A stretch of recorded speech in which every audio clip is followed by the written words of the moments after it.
Request you to kindly take your seats. We will be beginning with the event in another 2 to 3 minutes.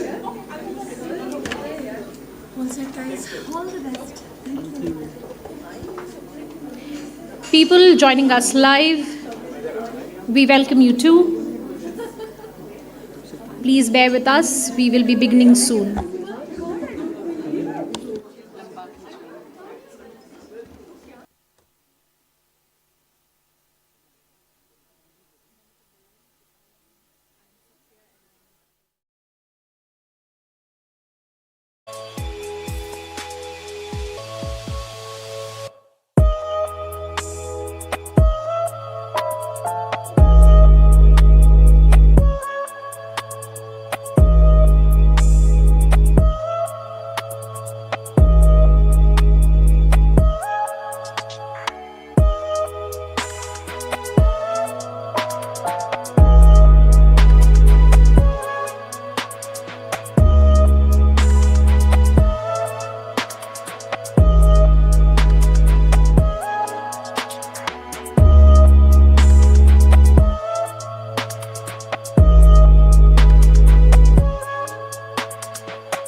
Supriya. मेरा नाम Sahdev. It's truly heartening to see this room come alive with voices from policy, practice, research, and civil society, each bringing a shared commitment to strengthening teaching and learning in India. We are deeply honored by the presence of Joint Secretary, Samagra Siksha and Adult Education, Ministry of Education, Government of India, Madam Archana Sharma Avasti, Joint Secretary, Ministry of Education, Madam Prachi Pandey, and our distinguished guests and experts from Tata Trust. We extend a special welcome to the heads of department and senior faculty members of the Apex Education Institution, NCERT, led by Professor Sridhar Srivastav.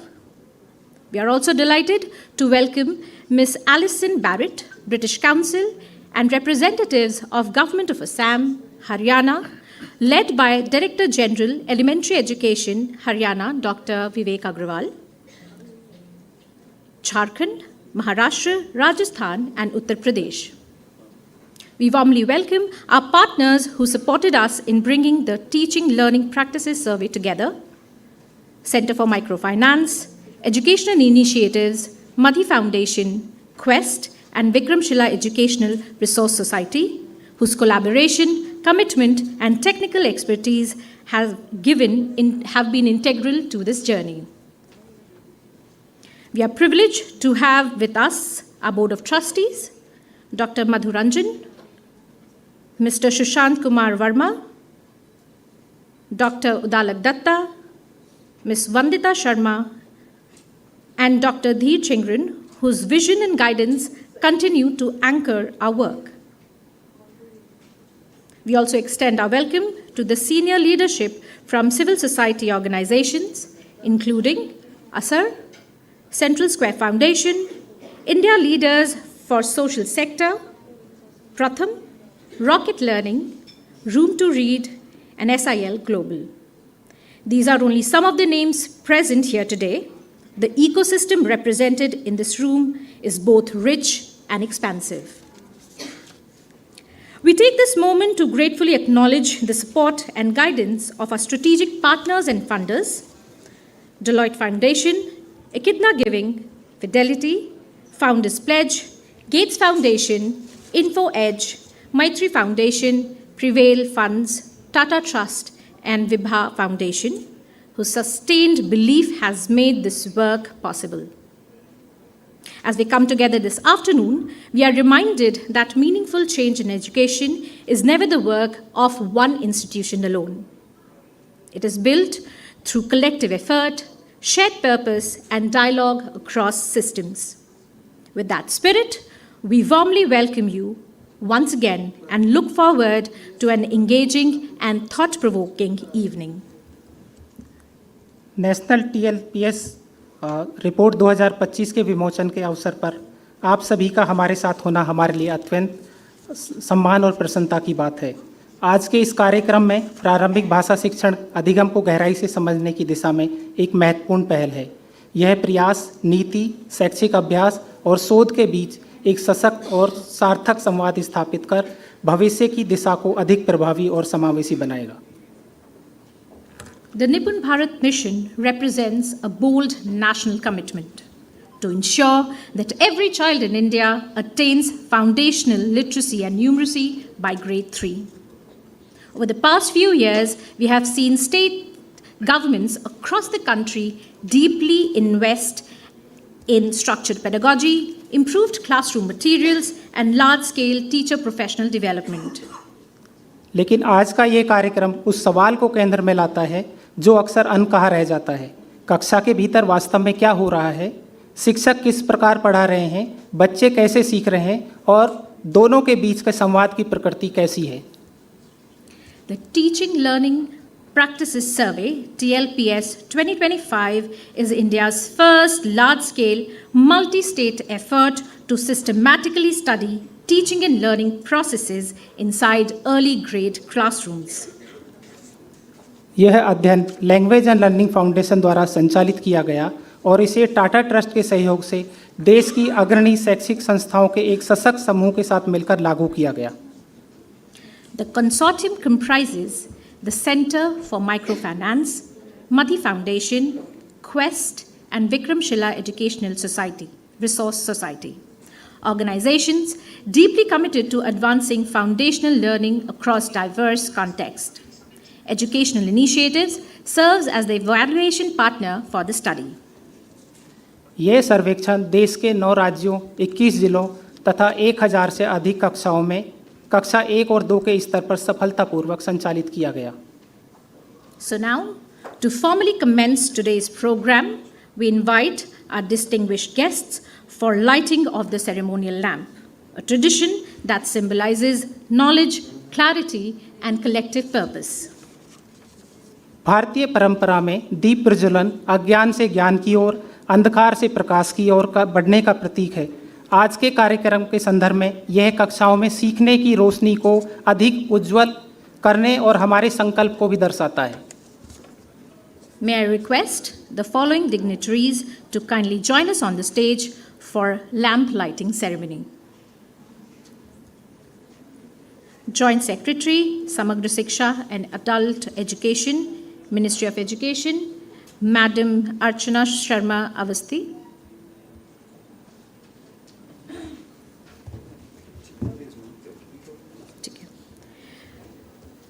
Joint Secretary, Ministry of Education, Madam Prachi Pandey. Joint Director, NCERT and Chairman, NIOS, Dr. Sridhar Srivastav. Director General, Elementary Education, Haryana, Dr. Vivek Agrawal. Education and Sports Portfolio, Tata Trust, Ms. Amrita Patwardhan. And Founder and Executive Director, Language and Learning Foundation, Dr. Dhi Chingran.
May we have a big round of applause.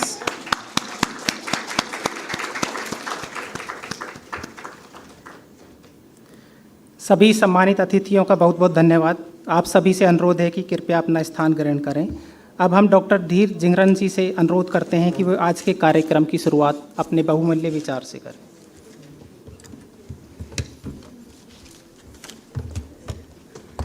Good afternoon, everyone.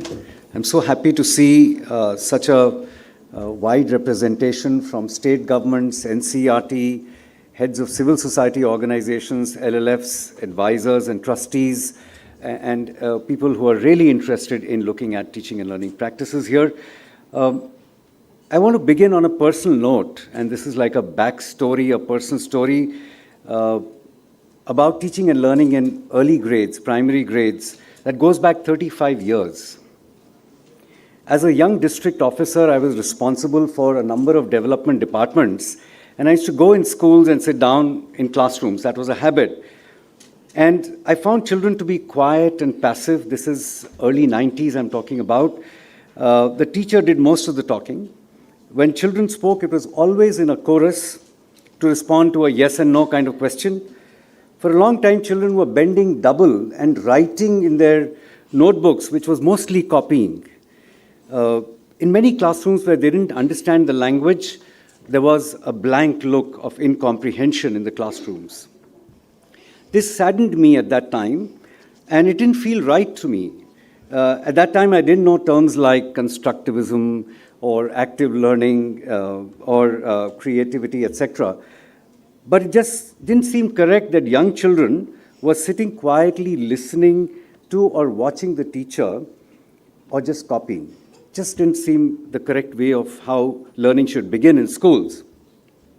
My engagement with classroom observations continued. In fact, my PhD related to classroom research about early literacy. When LLF was established, we actually focused on teaching and learning as the most important thing to change learning outcomes. And we knew that teachers are central to this change. So this was 10 years back, this was our founding beliefs at that time. And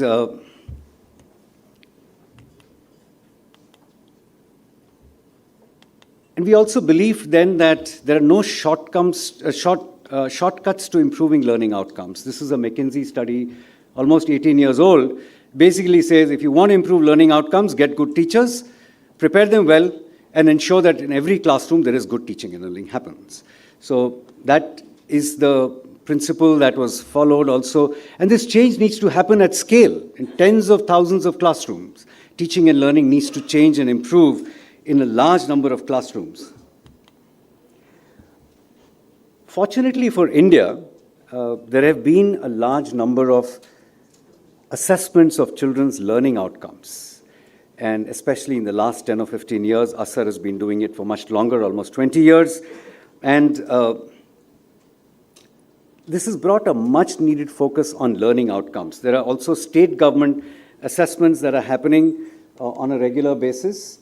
So assessments is something that has been sort of deeply internalized, a focus on learning outcomes, which is very crucial.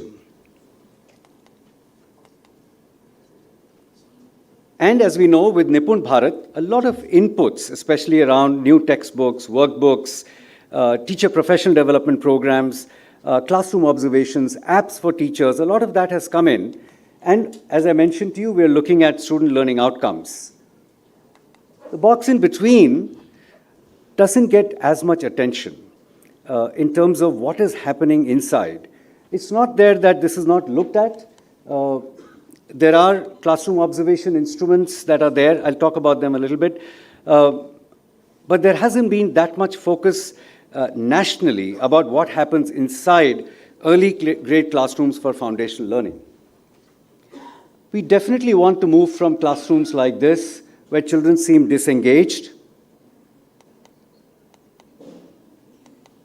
and where teacher does most of the talking, children are mostly listening, or they're writing and copying. So that's what definitely we want to move away from.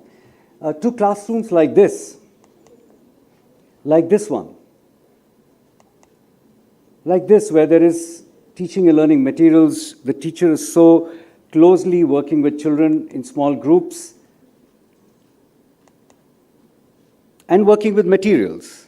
So we definitely want this change.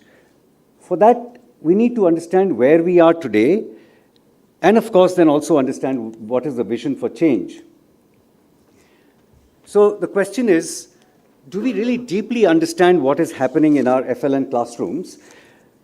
There are a large number of forms, some of you who work in state governments or in organizations that are working with state governments, there are classroom observation forms with 30, 40, 50 indicators, which when academic support staff go to the schools, they fill up.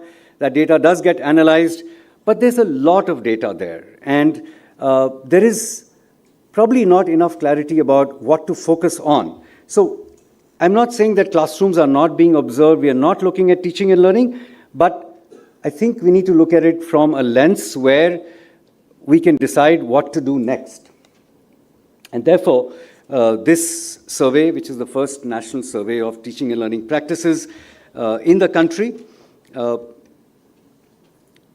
low and varied learning outcomes, like the ones brought out by ASAR report or Parak NAS earlier, have a clear call for action, right? There is an alert that there's something wrong, something needs to be done because children are not learning. But there is an equal amount of, as you look through the reports, equal amount of a call to action required about what happens in classrooms. Sometimes a study like TLPS may not seem to be very outcome focused because we are so learning outcome focused. Because it's like a process, what happens inside classrooms. But it is important to realize that changing the way classrooms function is the real goal of school education, especially early education, and it will result in improved learning outcomes. So that's the report for you. We'll go into it in some detail here.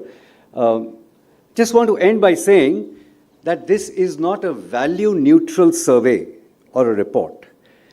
It does work on some predefined framework or what is effective learning practices on these 4 dimensions. As we go forward, we will see, and these are all proven to be most crucial for learning. Positive teacher-child relationships. How do we engage all children in learning tasks? The emphasis here is on learning tasks and all children. And what are the effective practices for teaching of early language and literacy and early mathematics? So that's the focus of this report. And we welcome you to this event. And as you go along, the report will be unveiled and its main findings. Thank you so much.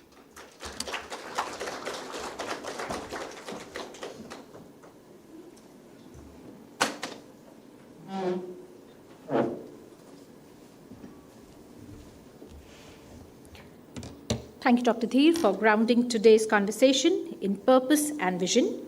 Your reflection set a thoughtful tone for the discussion ahead and remind us for the larger collective responsibility we have in strengthening teaching and learning practices.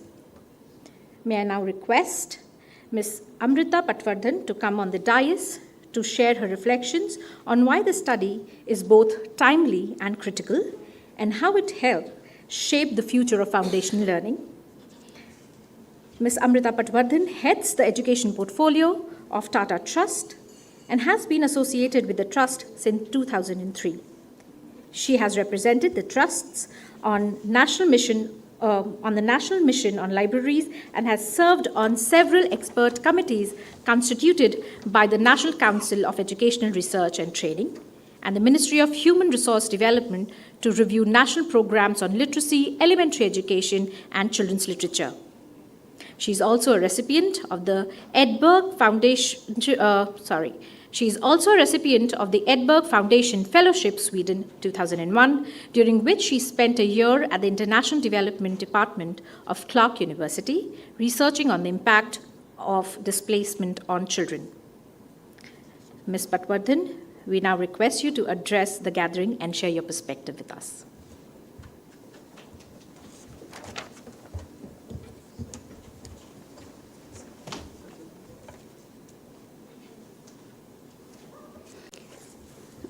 It's really wonderful to be in a room full of people who I think have played in many different ways a role in bringing early learning to the center stage in some ways of the discourse of educational policy. For last several decades, several of us lamented that early learning does not get the kind of attention both in terms of the academic departments or whether it is policy or whether it is action on the ground. And in some ways, I feel a couple of decades down the line, perhaps, this 2020 may become the decade known for the sharp focus that it has brought on foundational learning. So all of us are really happy about it. That starting with National Education Policy 2020 and its recommendations, the NCF for foundational stage, very sort of demanding targets that Nipun Bharat mission has laid out. We now have a shared mandate of strengthening early learning in the earliest of years.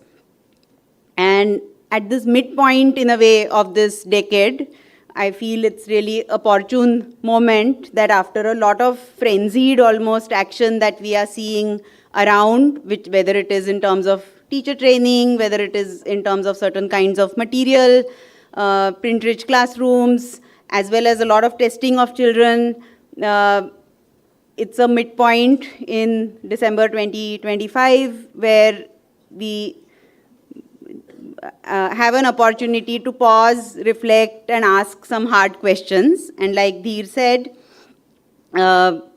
about a year and a half ago or about 2 years ago, some of us, when we were reflecting on the situation around, felt that it is really important for us to understand and unpack the classroom processes little more deeply. While all of us visit classrooms all the time, we have a certain understanding about it. For it to be a more shared understanding across all stakeholders, for it to inform the kinds of changes possibly that are needed in the teacher professional development that is happening in terms of the kind of support that the teachers are receiving in order to improve their practices from level 1 to to the next level. That kind of a shared framework and data from diverse classrooms is needed, and that is how this whole idea of a survey of this kind came about. One realizes that this is a snapshot kind of a survey. It's not a very in-depth classroom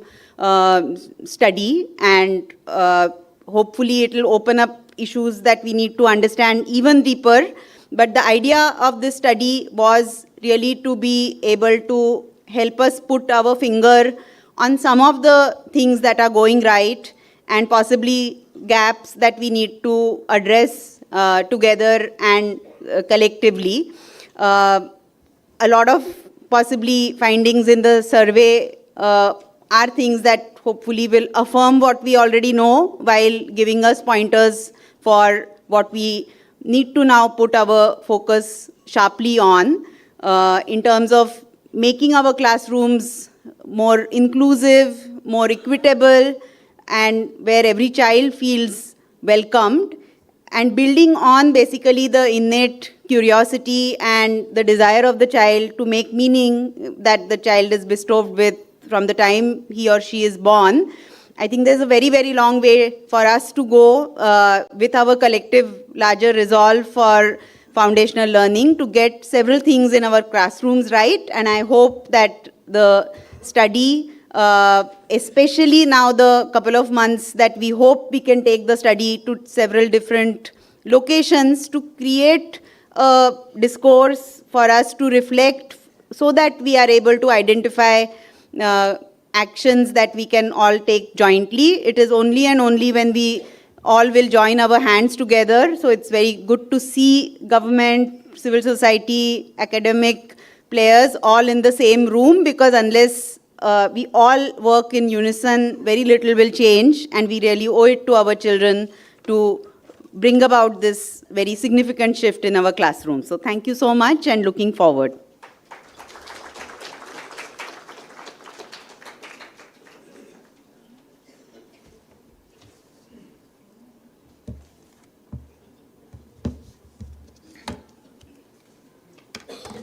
Thank you for those insightful reflections. Your remarks highlighted Tata Trust's long-standing collaboration with critical initiatives in the education sector and underscored the Trust's deep commitment to evidence generation and research as a foundation for meaningful and sustainable impact. We now invite Mr. Sushant Verma, Founder Trustee, Language and Learning Foundation and Regional Director Asia at Trickle Up, to felicitate Ms. Amrita Patwardhan with a memento. Ma'am, can we have a few more?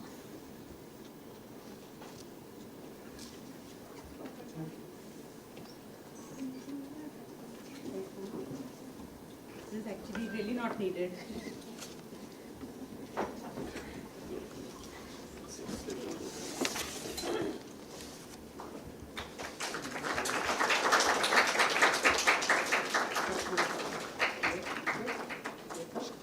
Can we have more noises in the applause, please?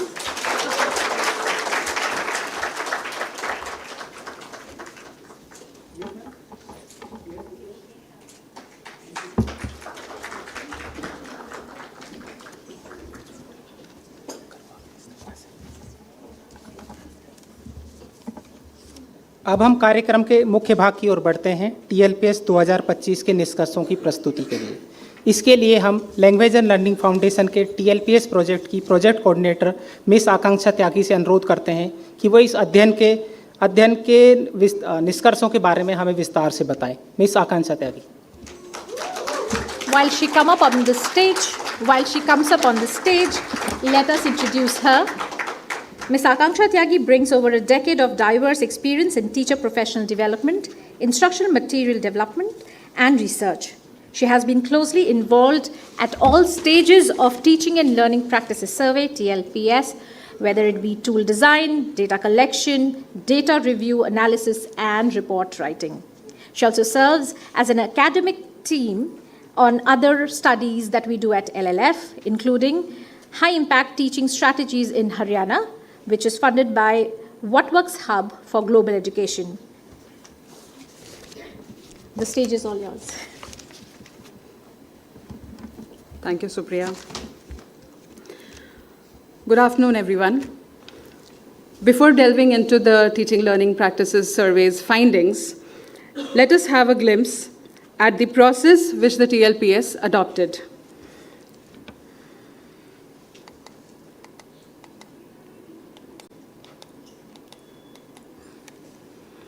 My ticker is, this one is not working. Yeah, thank you. TLPS covered a total of 9 states, which were Assam, Chhattisgarh, Haryana, Jharkhand, Maharashtra, Meghalaya, Rajasthan, Tamil Nadu, and Uttar Pradesh. There was a conscious effort to maintain balance between grades 1 and 2 and subjects of language and math. Hence, you see, out of total 1,050 classrooms, 520 classrooms were observed of maths and 530 of language. The division between 2 grades was 509 grade 1s were observed and 541 grade 2 classrooms were observed. TLPS partnered with very able and invested CSOs in FLN space. They were Center for Microfinance Education Initiatives, Madhi Foundation, Quality Education Support Trust, that is Quest, and Vikramshila Education Resource Society. Now let's take a look at the design. Based on 6 tools, 11 trainings with data quality assurance at 3 levels, data collection was completed in the academic year 2024-25. The tools, the 6 tools that were developed, these were classroom observation tool, time on task tool, lesson sequence tool, pre and post observation tool, teacher interview questionnaire, and lastly, school and children profile. Talking about trainings, a 5-day national training, which eventually transformed into a workshop, was conducted in Varanasi, Uttar Pradesh. Participants from all the 9 states, expert consultants, supervisors, a total of approximately 25 people, visited classrooms in UP, observed them for 40 minutes, brought back minutest observations to refine the tools, the indicators, and the formats. Post this, 4 to 5 days of 2 levels of trainings were conducted. 4-day supervisors training in Haryana. There we had supervisors which were especially allocated at all the 21 districts that all these 9 states had for standardized processes and quality assurance. The state trainings in all 9 states, these were also of 5 days each. These were organized in every state. Field observers, supervisors, project coordinators from the partner organizations participated. This followed the standardized process of classroom visits, practice filling of tools, and reviewing the data after school visits. To keep the quality in check, 3 levels of reviews were conducted regularly. One was at the field observers level. Routine self-checks, end of the day verification was compulsory to ensure completeness, accuracy, and internal consistency across all 6 tools. The second level of review was done at the supervisor's level, with shadow visits to monitor tool administration and protocol adherence. Daily debriefs after data collection were attended by everyone from the field observers, supervisors, and project coordinators. The last and third level was at the TLPS core team level. These team members remained on the ground for the entire data collection period of 5 months. Daily reviews, assessment of errors and gaps, resolution of new and contextual challenges, and coordination of clarification between field teams and central team consultancy was all done by them. Lastly, let's have a look at the findings. The themes on which the survey was conducted were classroom learning environment, lesson planning and delivery, language teaching practices, mathematics teaching practices, and time distribution on teaching and learning tasks. Under classroom learning environment, we looked at certain indicators which were about physical environment, about teacher-child relationship, about opportunities for children to participate, and also the use of home language. Some of the findings of this theme are, one, about the print-rich classrooms, yet they are still away from children's reach. Most early grade classrooms have become print-rich, which supports the emergent literacy and numeracy, along with other advantages of use during independent practice time, various activities related to reading, recognition of text or writing, etc. However, there is still scope to improve since these materials are not mostly displayed at children's eye levels. Next is about home languages. Only 10% of teachers use them consistently in cases where they know the child's home language. The use of consistent home language is to enhance children's participation and comprehension. With NEP 2020's recommendations, the use of home language is non-negotiable in early classrooms. We have a long way to ingrain this practice since most teachers continue to use the medium of instruction in cases where the home language of most children does not match with the medium of instruction. Secondly, about lesson planning and delivery, the regular acceptance of choral responses was one of the findings. In the survey, in most cases, it is found that more than half of the teachers continue to use strategies where choral responses become a routine and are accepted by the teachers. Very few teachers checked for individuals' children's understanding through varied methods. One of the most important values in early teaching, as most of us would agree, is equity. The belief of a teacher that all children can learn and are capable of learning is an impactful start. The next one is about limited use of children's real-life experiences under language teaching practices. Less than 25% of teachers were found to include children's real-life experiences. Earlier studies have emphasized how children learn children's world, along with other strategies, supports meaning-making during discussions on stories or texts or any kind of teaching a new concept. The next finding was about lack of supervision during independent time for children to practice reading. As children learn to decode and practice blending, there is evidence that giving them independent practice time encourages them to read and develop reading. In the survey, it is found that more than half of the teachers gave opportunities for children to practice reading independently. However, only 18% of the teachers provided guidance and support during this time. About mathematics teaching practices, the two findings are about independent practice time again and the use of children's TLMs. Under practice time, more than half of the teachers gave children maths tasks to work independently, and around 16% of teachers supported them with inputs. About children's use of TLMs, we still are afar, since many teachers have reported in interviews about the training and advantages of using TLMs. However, the survey found majority of the children do not still access. There are recommendations at the classroom practice level and the system level enablers in the report. We can have more findings in the report also after it is launched. Thank you.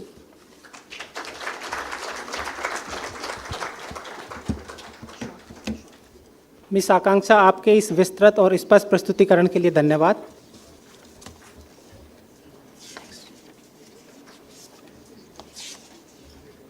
We now invite representatives from our partner organizations to share their reflection on the study. We look forward to hearing from their perspectives on the research process, key insights from the field, and implications of the findings for strengthening teaching and learning practices. May we request representatives from Center for Microfinance, Mr. Amresh Kumar Sharma, Team Lead Education, Educational Initiatives, Ms. Vaishali Tiwari, Program Manager, Impact Evaluation with EI Saksham Team. May we have you on the stage, please. From Madhi Foundation, we have Ms. Ajita Bharati AV, Associate Director, State Reforms Projects. From Quest, we have Ms. Mitali Thate, Joint Director, Research. From Vikramshila Educational Resource Society, we have Mr. Shayun Bandhopadhyay, Manager Numeracy at Vikramshila Educational Resource Society.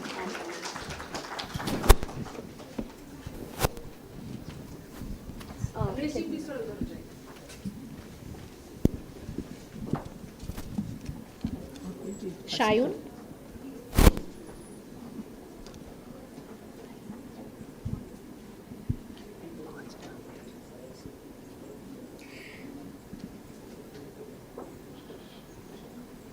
Thank you for being with us today.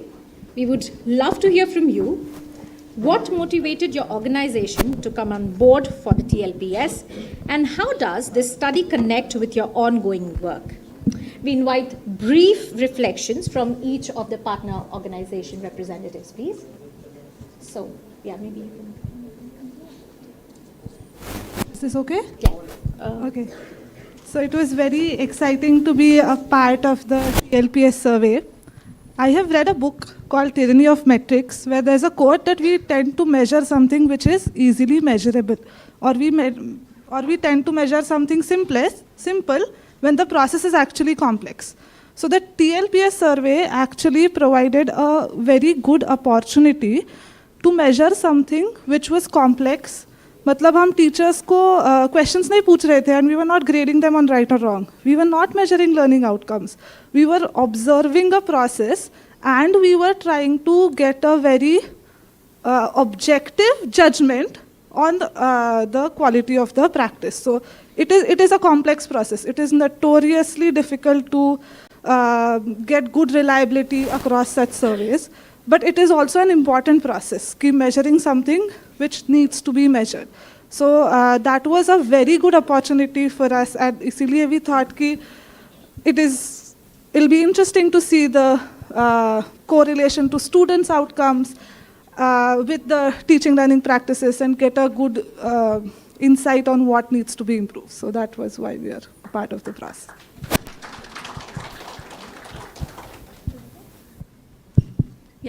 Am I audible? Yeah. I think for us, what we have seen that there are a lot of studies which talks about what are the gaps in student learning, but there are evidences on what is happening inside the classroom that those evidences are very less. So that really motivated us to partner on this study. And apart from it, also aligns with our vision on just creating collaborative spaces where we have common understanding of how an effective implementation looks like, what success looks like. And TLPS, I think, created that space for collaborative learning. And apart from EI's work on just combining ground realities with data-driven decisions that can help systems and teachers to create scalable improvement or programs, that really motivated us to work on this study. Hello. तो जब हमने TLPS के साथ ये सर्वे शुरू किया LLF के साथ में, तो जिस स्कूल में हम जा रहे थे तो टीचर ऐसे, बच्चों को असेस करोगे क्या, बच्चों को असेस करोगे? नहीं, मैं क्या बच्चों को असेस नहीं करेंगे, हम क्लासरूम ऑब्जर्वेशन करेंगे, आप पढ़ाइए, सिर्फ हम देखेंगे, केवल आपसे कोई प्रश्न हम नहीं करेंगे, आप पढ़ाइए। तो ओवरऑल जो हम 6 टूल थे उनको देखने के बाद में जो पूरा एक observation, teacher interview, time on task, इतनी सारी चीज़ों जो टूल से निकल के आती है, वो हमें लगता है कि कहीं ना कहीं अभी भी टीचर्स जो है बहुत सारी चीज़ों में पीछे हैं कि कैसे क्लासरूम को लेके जाना चाहिए। तो कहीं ना कहीं इस सर्वे से ये समझने का ये मौका मिलेगा कि इन चीज़ों को जो चाहे वो बच्चों को बोलने का मौका हो या प्रश्न करना, वाई, हाउ, इस तरह के प्रश्नों का मौके देना, तो वो कहीं ना कहीं अभी भी लेक कर रहे हैं। तो आगे किस तरह से इसको हम देख सकते हैं, विभिन्न चाहे टीचर्स ट्रेनिंग हो या क्लासरूम ऑब्जर्वेशन हो, ऑन साइट सपोर्ट हो, तो उसके माध्यम से हम इसको स्ट्रेंथन करने की हमें प्रयास करने चाहिए। Thank you. Hello, good afternoon, everyone. I'm Ajita. I'm from Madhi Foundation. I work in the capacity of Associate Director for State Reform Projects in Madhi Foundation. So we work with government bodies to scale foundational literacy programs across India. We work in 3 states, Meghalaya, Nagaland, and Tamil Nadu, majorly, which is where we started. So for Madhi Foundation, the decision to take part in Teaching Learning Practices Survey was stemming from our deep belief that one of the most important drivers of learning inside the classroom is the transaction between the teacher and the students.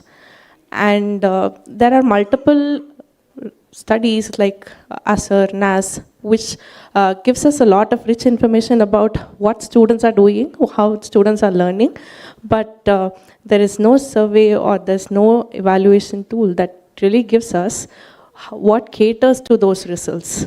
And the Teaching Learning Practice Survey was designed in a very structured, comprehensive manner, which helped to understand, reflect in a large scale how the teaching learning practices inside the classroom are actually yielding to the results in student learning. And that was one of the most important thing that Madhi was also looking forward for.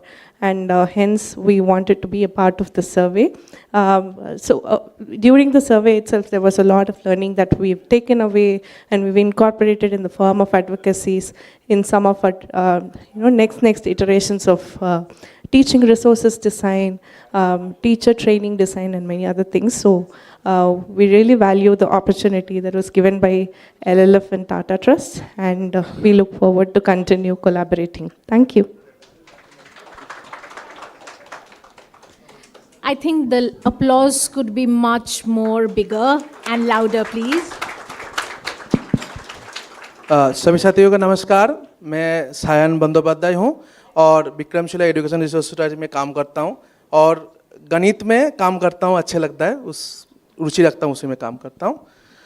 टीएलपीएस का collaboration का जब ये मौका हमारे पास आया तो हमने ये अपॉर्चुनिटी देखा, क्योंकि हमें बहुत सारे स्टेट में किसी जगह में स्टेट के साथ, कई जगह में ग्राउंड लेवल में टीएलएम डेवलपमेंट से लेकर के टीचर ट्रेनिंग, मटेरियल डेवलपमेंट में काम करते हैं। तो ये एक अपॉर्चुनिटी हम लोगों को मिला जहाँ पे हम जा कर के रियल टाइम में क्लासरूम में क्या सिनेरियोज हो रहे हैं, क्या कैसे टीचर्स उस मटेरियल को यूज़ कर रहे हैं, कैसे उसको लेकर के काम कर रहे होंगे, क्या क्या उनको प्रॉब्लम्स या गैप्स आ रहे होंगे। उसमें एक मौका मिला रियल टाइम में जा कर के उसको देखने का, उस क्लासरूम में जा कर के उसको ऑब्जर्व करने का। इससे हम लोगों को एक मौका मिला कि हम बाद में इससे जो फाइंडिंग्स निकल के आ सकते हैं आएगा, उसको लेकर के हम हमारे जो ट्रेनिंग है, ट्रेनिंग मटेरियल्स है, उसमें कैसे इसको इंक्लूड कर सकते हैं। इसको एक एज एन अपॉर्चुनिटी लिया और इसको हमने एज एन कोलैबोरेटिव वे में हमने भी इसके साथ शामिल हुआ। Thank you. धन्यवाद। अपने अनुभव आपसे अनुरोध है कि आप सभी केवल एक लाइन में अपने जो स्टडी की थी उसके दौरान जो आपके अनुभव रहे हैं उनको एक लाइन में जो है अपने अनुभव जो है आप हम सबके साथ साझा करें।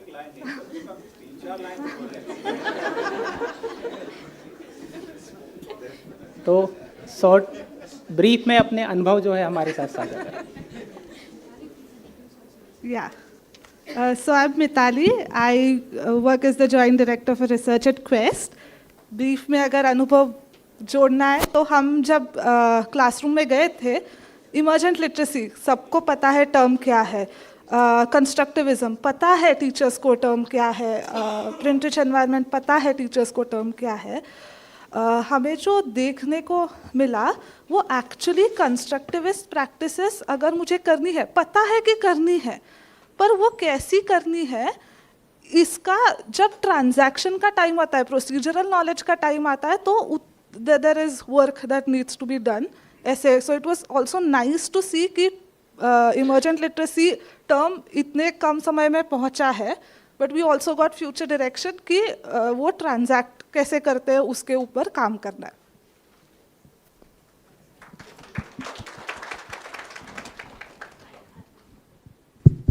Hi, I'm Vaishali. I'm working as a program manager at EI. I think I have not been on the field, but when we did the analysis and look at the findings, I see a lot of hope in a sense that teachers are doing a lot of things, and there are a lot of buy-in among teachers with respect to Nipun program, and they are implementing a lot of practices. However, sometimes it may be coming from a aligning with the compliance, or sometimes there are genuine intent to implement those practices. But like for us, they have also highlighted some feedback, like they can get specific demonstration-based feedback from their supervisor to be able to implement a particular practice in their classrooms in an effective way, right? So like for us now, the next step to just ensuring the effective implementation of those practices, just going from level 1 to another level, so that we can ensure that the teaching practices are implemented well in the classrooms. Hello, मैं Amrish centre for micro finance Rajasthan से हूँ. जब हमने TLPS सर्वे करने गए तो अनुभव तो बहुत सारे हुए, लेकिन उसमें से अगर हम बात करते हैं तो टीचर जब क्लास रूम ऑब्जर्वेशन हम कर रहे हैं तो वो जिस टॉपिक को पढ़ाना शुरू कर रहा है तो उससे वो कहीं ना कहीं दाएं बाएं चला जाता है. उसको ये जैसे हम बात करें कि एक होल क्लासरूम कैसे जाना चाहिए, शुरुआत से लेकर एंड लेखन या क्लास होमवर्क चेकिंग, जो भी प्रोसेस है, वो अगर पढ़ाने लगा तो सिर्फ पढ़ा ही रहा है. वो अगर सिर्फ होमवर्क चेक कर रहा तो होमवर्क ही चेक करे जा रहा. तो इस तरह का एक ये पूरा ऑब्जर्वेशन हमको इस दौरान देखने को मिला. Thank you.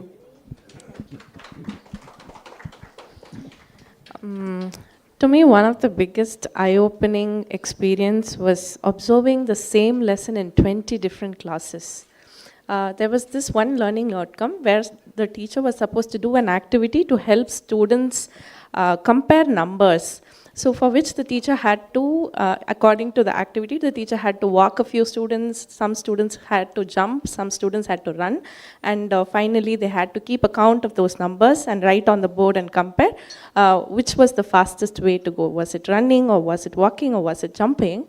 And interestingly, I found in all these 20 different classrooms, teachers were executing the same activity through a structured pedagogy classroom in 20 different ways, and the learning outcomes that it yielded was 20 into some n power, which was an eye-opener for me. We had put in so much thought to make it very simple, easy for teachers to just follow the lesson that is tailored to them in the teacher handbook. We have given all the materials that are given to them, but still how they execute varied drastically based on how they understood the learning outcomes themselves and how they understood how to execute that activity, which gave us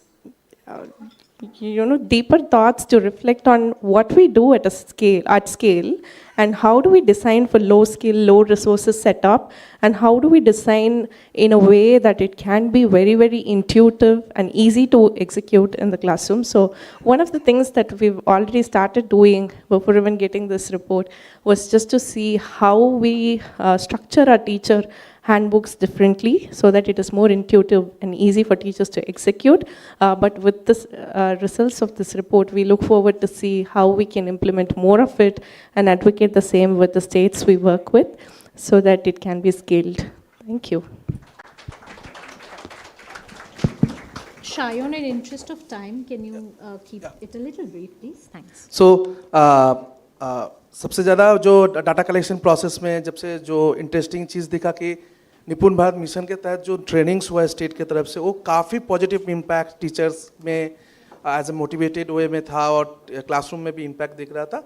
as a numeracy aspects में जो हमने देखा, मैं एक example छोटा लूँगा जिसका जो टीचर्स जानते हैं कि abacus can be used for the place value teaching के लिए यूज़ कर सकते हैं, बस टीचर हैव हेजिटेशन कि मुझे कहाँ पर इस्तेमाल करना है, ये एबाकस में कहाँ पे इस्तेमाल कर सकता हूँ, क्या मैं एकदम बिगिनिंग स्टार्टिंग में इसको इस्तेमाल करूँ या कुछ कॉन्सेप्ट बिल्डिंग होने के बाद कुछ मैथ स्टिक्स ये सब कुछ के साथ जो बंडल्स वगैरह के साथ 10 फ्रेम के साथ होने के बाद इसको इस्तेमाल करूँ। इसमें उनमें गैप्स दिख रहा था क्लियरली टीचर के अंदर में, जो मुझे उस क्लासरूम में काफ़ी दिखा during the correction process. Thank you.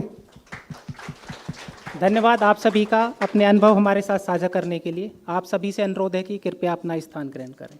Thank you. Thank you.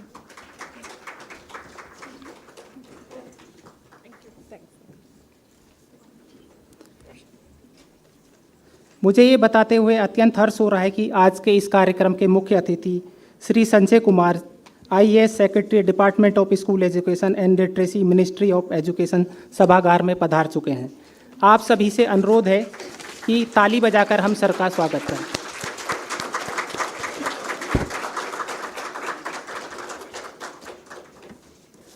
अब हम इस कार्यक्रम के उस महत्वपूर्ण क्षण की ओर बढ़ रहे हैं जिसके लिए हम सभी यहाँ पर एकत्रित हुए हैं।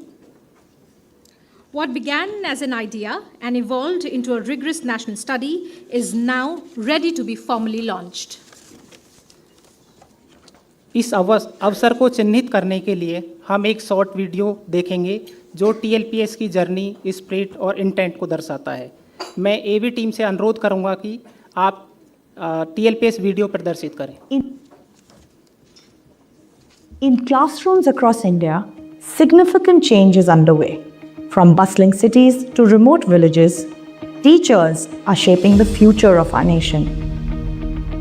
The Ministry of Education launched the Nipun Bharat Mission to enable all children at the end of grade 3 to attain foundational skills by 2027. As policies take shape and resources reach schools, one critical question remains. How does teaching and learning happen inside our classrooms? To understand this, the Teaching Learning Practices Survey was born, a first-of-its-kind, large-scale national study spanning 9 states, 21 districts, and over 1,000 classrooms. Anchored by Language and Learning Foundation and supported by Tata Trusts, TLPS has been implemented in collaboration with a consortium of leading FLN organizations, including Center for Microfinance, Educational Initiatives, Madhi Foundation, Quest, and Vikramshila Education Resource Society. From tribal and linguistically diverse communities to remote and aspirational districts of India, the survey captures a wide range of contexts, providing a rich and representative picture of the current teaching-learning environment in India's early grade classrooms.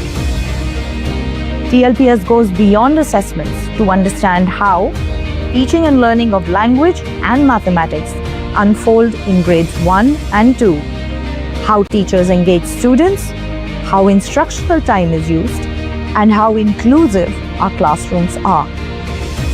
This isn't just research, it's a roadmap for action.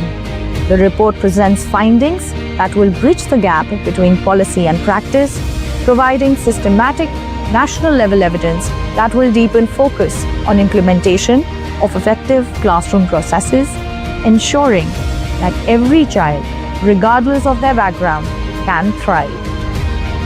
In collaboration with state governments, educators, researchers, and partners, we are proud to unveil India's first national teaching learning practices survey for foundational literacy and numeracy. We are not just documenting classrooms, we are strengthening them. Because sustainable change begins where learning happens, in engaged, equitable, and inclusive child-centered classrooms. Ladies and gentlemen, please join us in welcoming this initiative that promises to transform learning, empower students, and pave the way for a brighter future of India.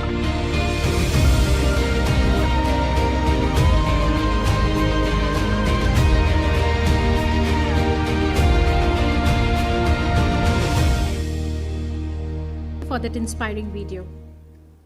We now move to a key moment of today's program, the formal unveiling of the first National TLPS 2025 report for foundational literacy and numeracy. We request the following dignitaries to kindly join us on the stage for the release. Honorable Chief Guest, Shri Sanjay Kumar. I will make sure. Madam Archana Sharma Avasthi, Mr. Vivek Agrawal, Mr. Sridhar Srivastav, Ms. Amrita Patwardhan.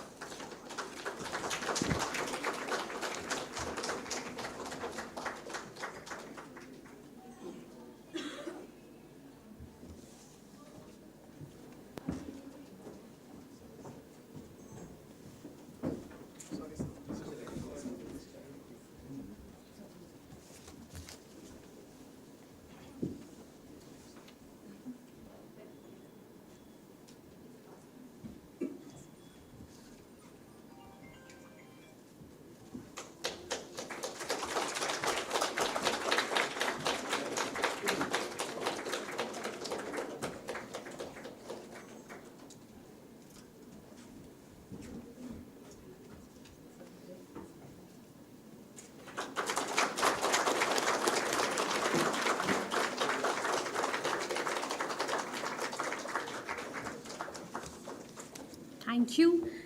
May I also request all the guests in the room to remain seated and also hold up the report that is kept on your table for a photo session, please.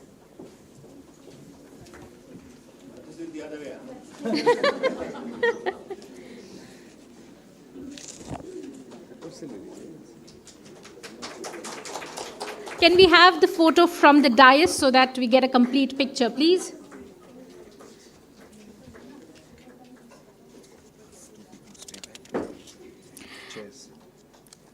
Thank you, everyone. We now request all the dignitaries to kindly take their seat. May we request Madam Archana Sharma Avasthi and Shri Sanjay Kumar to please remain on the dais for the moment.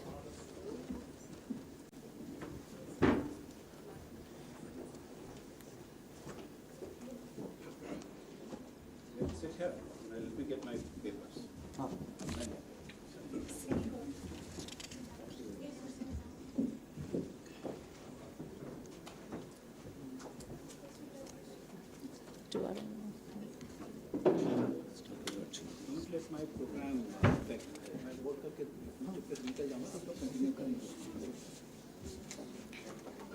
We have with us Madam Archana Sharma Avasthi, Joint Secretary in the Ministry of Education, Government of India, with extensive experience in administration and the implementation of large-scale educational initiatives. She has played a key role in advancing foundational literacy and numeracy under the NEP 2020. Under her leadership, the Nipun Bharat mission has been guided through evidence-based strategies and strengthened systemic delivery to improve learning outcomes across states and union territories. She has led the rollout of revised Nipun Lakshyas and supported state and union-specific interventions to promote joyful learning, including digital initiatives, multilingual content, and age-appropriate teaching learning materials in the foundational stage. Madam, it is our honor and privilege to have us with you today. Please accept our token of appreciation.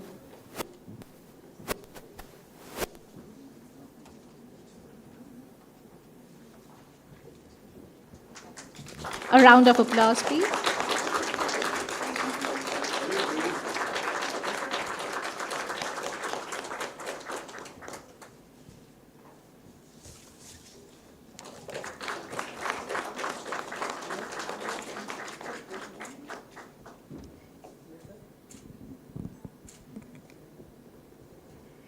We respectfully request you to address the gathering and share your perspectives with us.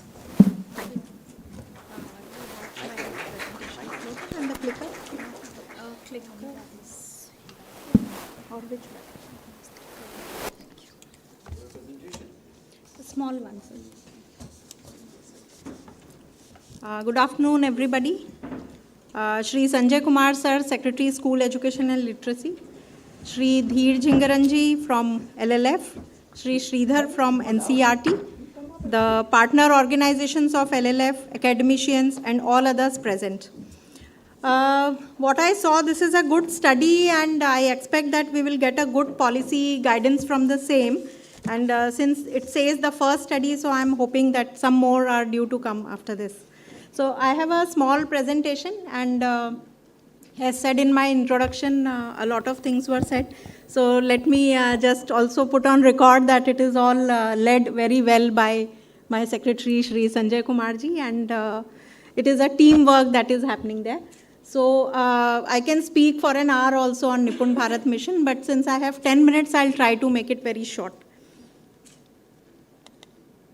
So this is a quote that I have liked very much. I don't now remember who said it, that alphabets and numbers are the two eyes to see the world. And when we are talking of foundational literacy and numeracy, it is the main thing that we let the children know about the alphabet and numbers so that they are ready to learn after that. So the NEP 2020 policy recommendations, I am sure that everybody in this room might be aware of this, but I just want to repeat these. Prioritizing early childhood care and education, then implementing the national mission on FLN, which is Nipun Bharat Mission, mother tongue based education for FLN, developing high quality and diverse teaching and learning materials, which also directly relates to the study presented here. Conducting regular assessments to monitor and support FLN progress, which now we are doing through NAS, and also several state-initiated tests. Continuous professional development of teachers in ECCE, which also relates to creation of more diverse teaching and learning materials, and involving parents and communities in supporting the children's learning, especially at this age. Even if they are the first generation learners, the parents can still help out at home with home-based things, which also we know of many methods. So when we say how to bring the policy into action and what are the steps towards joyful learning, which has been recommended, and also we know by experience that children learn best by play. So the common challenges faced by the foundational grade students with classrooms, in the classrooms, when we also visit, we see that the children are unable to express themselves because individual attention is not possible every time. Not understanding the teacher's language, because there is a difference in the home language and the medium of instruction. Absence of child-friendly environment. All these things are not universal in the country. The classes that I have also visited, I see that there are many good and positive things happening. Lack of joyful activities in the classroom, especially in grades 1 and 2, because there then again the curriculum pressure comes in to finish the prescribed book, but not so in the pre-primary classes, in the Balvatika classes. And there is Bala and print material. The walls are full of things to learn. There are pictures, there are names of the weeks, months, numbers, everything, but how efficiently they are being used is another thing. Now, common challenges in teaching practices will be again the lack in clarity on teaching instruction, which has to come through the teacher guidance in the trainings. The lack of proper teaching and learning material, which we encourage that the teachers themselves also make based on the context in which and the place where they are teaching. Not speaking the child's language. This is from the teacher's perspective. The teacher does not understand what the child, in what manner the child is learning best.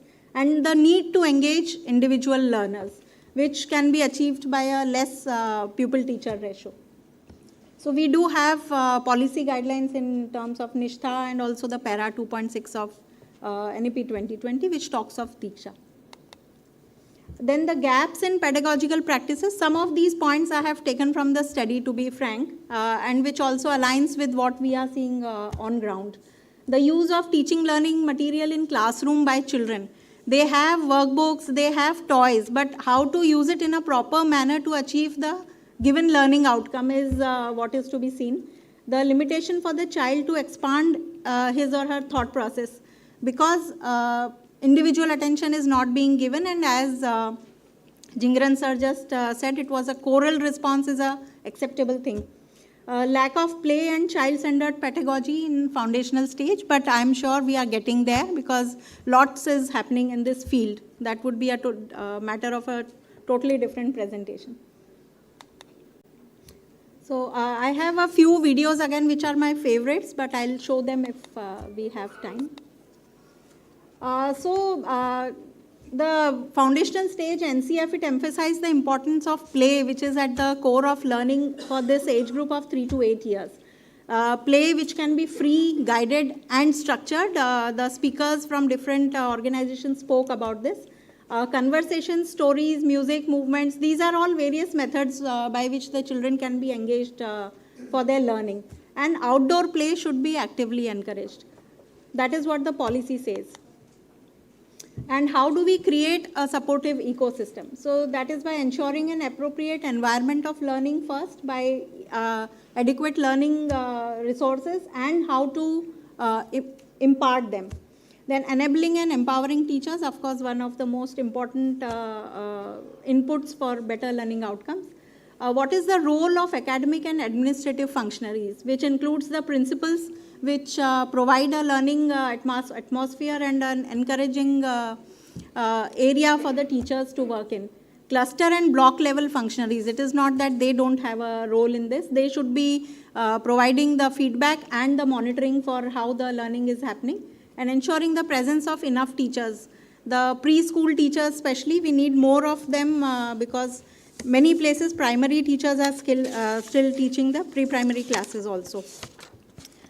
The role of parents and community, I already said that it's not that parents cannot contribute if they are not themselves literate.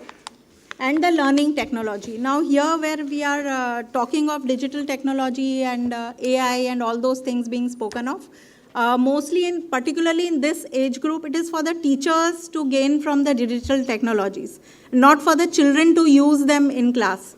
Maybe there is a smart board, but then those also should be used for giving them proper motivation and inputs to the children, not to be learning from the screen, but the teacher using it as an aid. One thing that I observed was when we were saying that the observers in the study were sitting in the classroom to make minute observations. But what I have noticed is that the observation itself changes how the lesson is being delivered or understood by the children.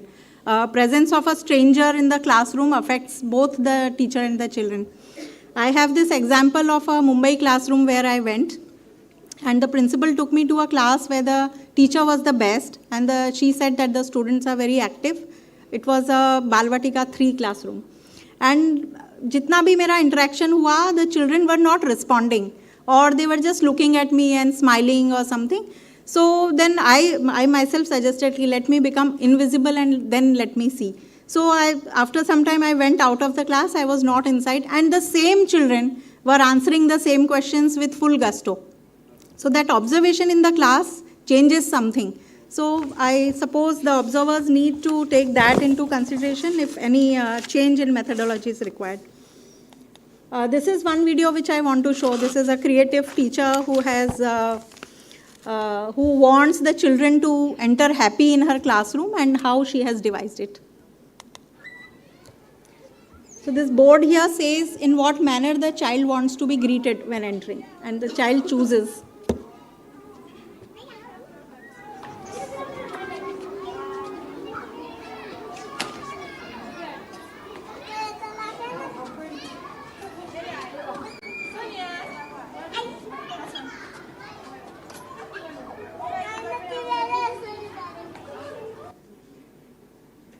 So a very simple method, but it affects how the child will learn after he or she enters the class.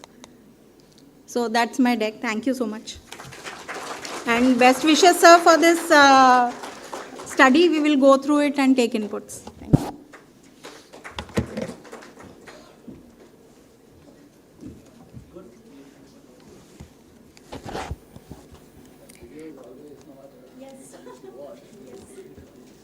May we now request Shri Sanjay Kumar and Dr. Dheer Chingran to join us on the dais, please.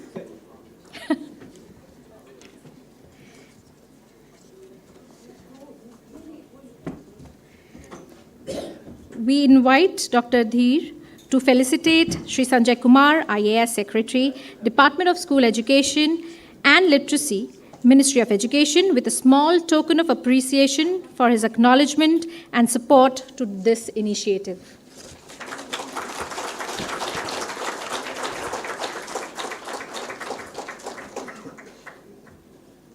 Shri Sanjay Kumar is the Secretary, Department of Education and Literacy, Ministry of Education, Government of India, and a senior IAS officer of 1990 batch Bihar cadre, with over 3 decades of governance experience across education, health, youth affairs, and social justice. He has previously served as Principal Secretary to the Chief Minister of Jharkhand and Principal Secretary to the Union Minister of Social Justice and Empowerment, and has led the Department of Health and Education in Bihar. He plays a pivotal role in advancing the Nipun Bharat mission and in translating the vision of NEP 2020 into action through large-scale policy reforms, technology-enabled initiatives, and global collaboration, shaping India's school education system with a strong focus on foundational literacy, inclusion, and equity. Sir, we request you to kindly share your valuable thoughts and insights on learning in early grades and your perspective on MOE's future plans for strengthening and advancing Nipun Bharat mission. Thank you. Thank you for this very, very generous introduction. Shri Dheer Jhingran, sir. You want me to come and speak there? If you prefer that. No, it's all right. They're always, this makes it more like a classroom. Right. Huh? It's okay. My colleague, Srimati Archana Sharma Vasti ji, I can see a lot of familiar faces in this hall who have worked with us, who keep coming back to us and telling us how things can proceed in a much more meaningful manner in which we are able to reach out to each and every child and make a difference in their lives. You know, today happens to be the birthday of Sri Srinivas Ramanujan, perhaps the greatest mathematician India has produced in the recent past. He was a self-taught man, and he dreamt of the kind of infinite series. There's a book on him which says, The Man Who Knew Infinity. But you know, unfortunately, most of us are not like Ramanujan. We all need to go to a school, we all need to be taught, and we all need to engage with the world, and we should know how to do that. There is speaking, there is writing, and there is reading. And I think all these three are quite different from each other. In the brain, there is a natural circuitry for speaking. So even if you don't go to a school, you can still speak by hearing others speak. But you can't do writing and reading if you are not taught to read and write. There is no natural circuitry in the brain for reading and writing. And that's the reason why we need to go to a school, we need to be taught how to read and how to write, and use the neuroplasticity of the brain to be able to do that. And there is a certain time period for that. And that time period window is rather short. All the people who talk about ECC would tell you that it's 0 to 8 years of age, by and large. And initial years are extremely important, and pre-primary classes have always been popular, but they have never been part of Government of India's policy. And the National Education Policy 2020, for the first time, it has picked up pre-primary classes and it has brought it within the ambit of the policy.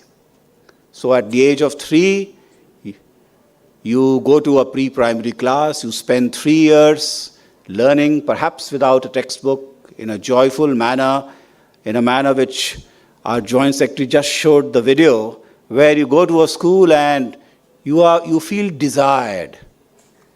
You feel wanted. The school should attract you towards itself. Have a joyful learning, good mental health, and imbibe knowledge. At the age of class 6, you come into class 1, and the policy envisages that by the time you are 8 years of age and you finish class 2, then you should be able to have proficiency in at least the language which you are most comfortable with, which is the mother tongue. And you basically should have some kind of an idea as to how comfortable you are with numbers. So you should be able to understand numbers, know the difference between 1 and 10 or maybe 11, be able to do simple addition, subtraction, get the feel of a number. And if you have done this, then I think you are on the pathway to what we call the lifelong learning.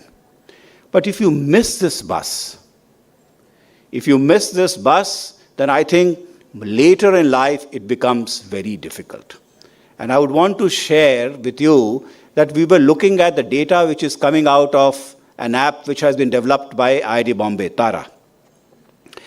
They are doing it for KVS, and they're doing it for classes 3 and 8. So they do a baseline survey, they do a midline survey, and they do an endline survey. And we saw that the gap between the baseline and the endline survey for class 3 is much larger than as you climb up. So somehow when you are climbing up, and if you have not learnt well, your learning outcomes are always getting limited, they are getting restricted because the mind is, to a certain extent, feeling a little helpless. The best time to do this is by the time the child is maybe 8 years of age. This is very important, and this is, I think, the core of the Nippon Bharat mission, which our Joint Secretary has already explained to you, and she showed a very beautiful presentation and the kind of work which is being done under the National Education Policy.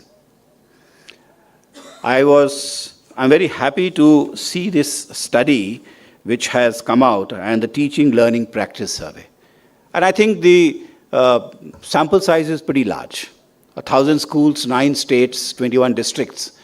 A number of students, I don't know, I missed. What is the total number of students who have been covered in this 1,000 schools? But it's a large sample, and I presume that we can assume that what the data is saying is universally true for all across the country. I flipped through the thing, and I was feeling a little worried, and I would share some of the things. You know, most of the time, most of the schools in India, there are 14.73 lakh schools in the country. Half the schools are primary schools. 50% of the schools are primary schools, 1 to 5.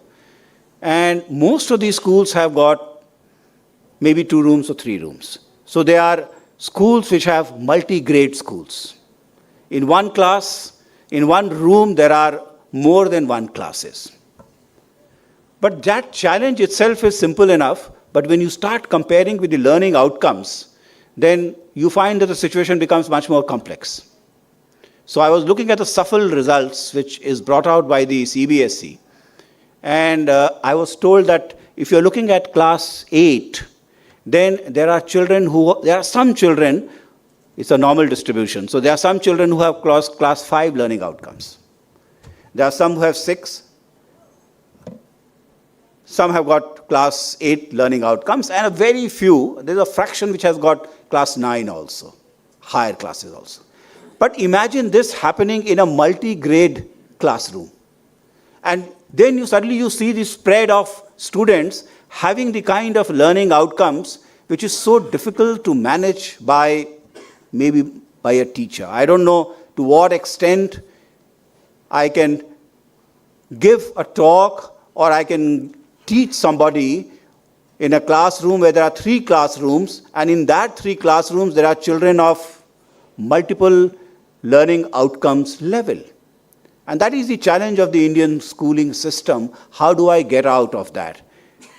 I might say that, okay, add some classrooms, make all the multi-grade classrooms, single classrooms, and that is going to take time.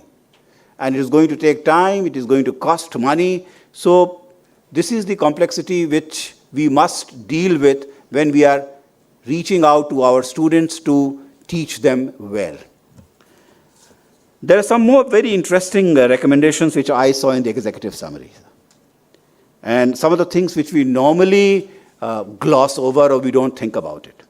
It says, in 73% of classrooms, children were seated in rows and columns, and the arrangement did not exchange during the observation because the material is not displayed at the children's eyes level. Now, this is something which we often miss out. But this is extremely important as to what is the local configuration in which students sit in a classroom. So this is one aspect which I thought is very interesting. I think many aspects come from our cultural norms. And what are our cultural norms? We think our classrooms are one-way ticket to education. The teacher would talk and all the students are expected to hear. Like in our offices also, the boss would do all the talking and everyone is supposed to hear and not say a word. And if someone says, then I think sometimes the consequences are not very delightful. But jokes apart. Education is a two-way process, and we must encourage our children to ask as many questions as possible.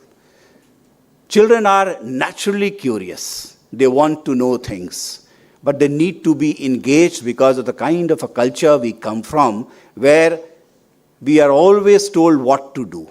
And I think culturally there have been studies that we Indians, I think this is a very categorical statement, but take it with a pinch of salt, please.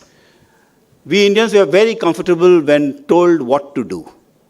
But more often than not, we start losing our bearing when we are asked to do our own thinking.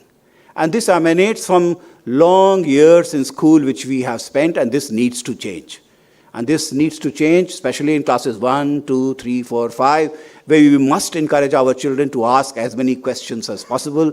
I think the natural curiosity of the child must be kept intact. And I think the scores are telling you this. If you look at the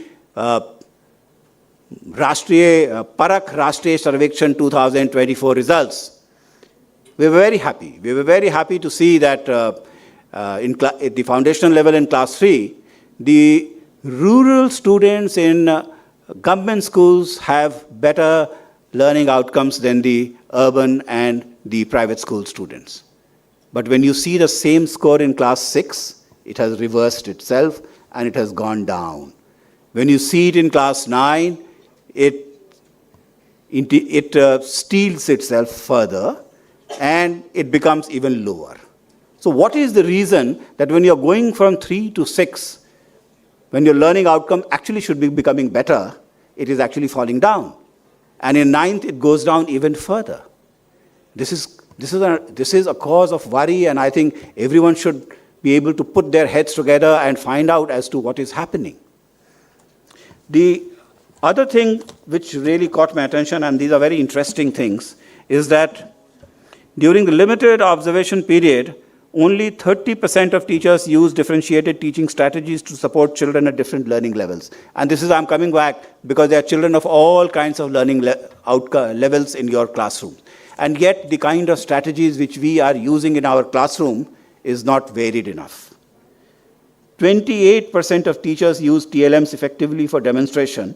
In 53% of classrooms, children did not use TLMs at all. And I keep telling people that, one of the reasons why Nipun Bharat mission has succeeded is because of the fact that the messaging has been very good. So down the line, we've been talking about the fact that this is extremely important. But then we have also invested differentially. We have made sure that each and every child who's part of our foundational level gets the learning teaching material. And yet the data is showing that 53% of classroom children did not use learning and teaching material at all. So Archana, we all need to sit down together and find out what is happening, because this is something very serious. A majority of the teachers did not use real-life examples to contextualize mathematical concepts and processes. And more than half the teachers gave children mathematics tasks to work independently.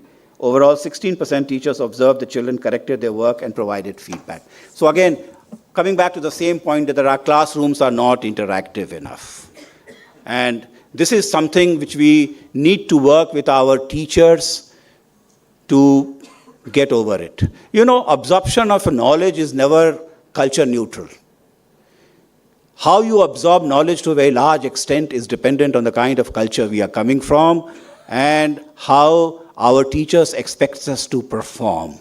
And this is, I think, one of the conundrums of Indian education system, and I keep wondering that how do I reach out to each and every teacher and actually get them to start interacting with their children in a manner which is bringing us some kind of a level playing field. You know, I've been to, if you go to a foreign university or maybe in a different culture, you find that children are taken very seriously. And if there is a discourse between the teacher and the student, I think it's a discourse which reflects some kind of a parity of discourse. Whereas we don't see a parity of discourse in our classrooms. How do I get that? I really don't know, because it is going to require hard work with the teachers. But then coming out of this TLPS, I would urge LLF to, can we create a kind of a template which would have the import of this particular study, and also the strategy by which I can reach out to teachers. So maybe I can devise some kind of a module for teacher training. We can put it in offline, because I think that most training should be offline, in physical, where we actually get to talk to the teachers. But we also put it on Nishtha for ones who may want to avail it online. So I think this is a very, very important exercise to be able to reach out to our students who are teachers who are part of our school system, engage with them. Two more things I would want to say is that the national education policy has come, but if I were to ask a teacher in any remote corner of the country as to what are can you name 10 things which the NEP is suggesting to us? I leave the answer open. I don't know what they will say. And also more important, what the NCF SE is suggesting. We are bringing out new textbooks, but more often than not, those textbooks will have to be taught in a particular manner. So teacher engagement is extremely important for us. We need to see how it can be introduced in the pre-service training for teachers, as well as for in-service training for the teachers who are already part of us. The last point I would want to say and sum up is, the other day, I was watching a video of Jeffrey D. Sachs, the Nobel Prize winner in economics. Someone asked him that, how do you decide that a society is doing well?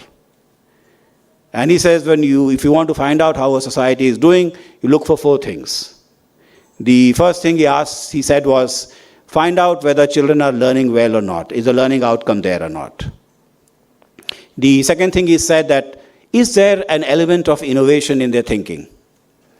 And these 2 things would lead to the third one, which is, are inventions coming out of that particular society? The fourth one is a little different. He says, is the household income increasing or not? Because that is the basis of investment. But what struck me was that out of these 4, which signifies a society which is transforming itself, 3 are part of school. 3 is where a schooling is beginning. And I think this is what we need to do. Make our children learn well.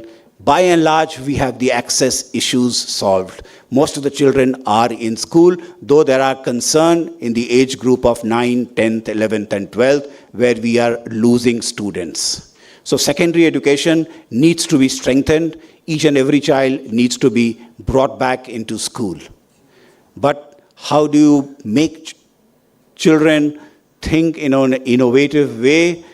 That is the question before us. Curiosity must be kept intact, and teachers must be taught to make sure that the curiosity of the child is not only kept intact, it is aroused, and the child learns to ask meaningful questions. With these, I think I would want to thank Shridhir Jingranji for giving us this opportunity to be here with you, to share this, be a part of this TLPS release. And we would be very happy to ensure that the findings of this particular survey goes out amongst the entire teacher fraternity. They must profit from the kind of labor you and your colleagues have put in. Thank you so much for inviting me and listening to me.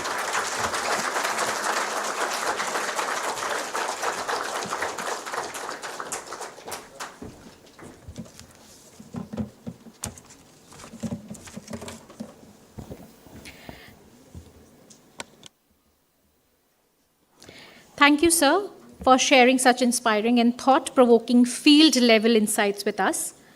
Your powerful address reinforces that strong classrooms are indeed foundation of a strong education system. As we know that due to critical work commitments, sir will not be able to stay with us for longer time. So maybe request Madam Archana Sharma Awasthi to come on the dais for a short while and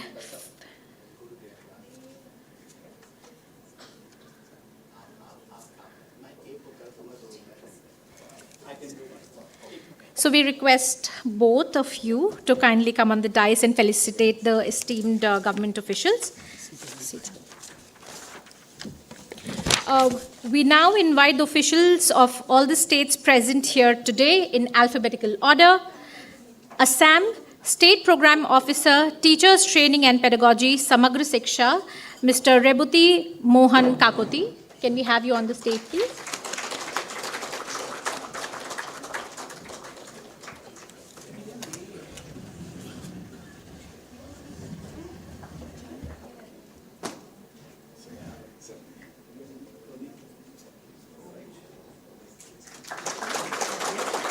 A big round of applause.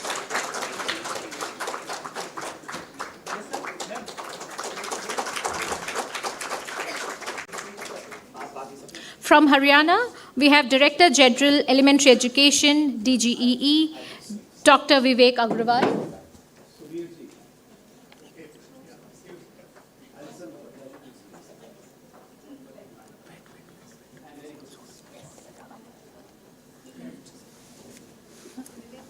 So we can. State Program Officer, Department of School Education, Dr. Pramod Kumar.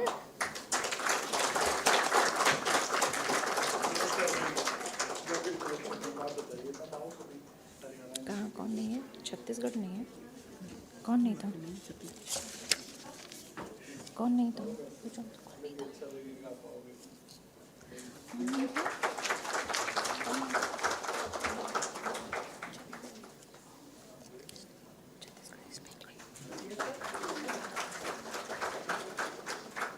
From Jharkhand, State in Charge Quality Education, Jharkhand Education Project Council, Dr. Avinav Kumar. Can we have you on the stage, please? Primary Teacher English, Ms. Shweta Sharma. Can we also have the honor to have you on the stage? From Jharkhand.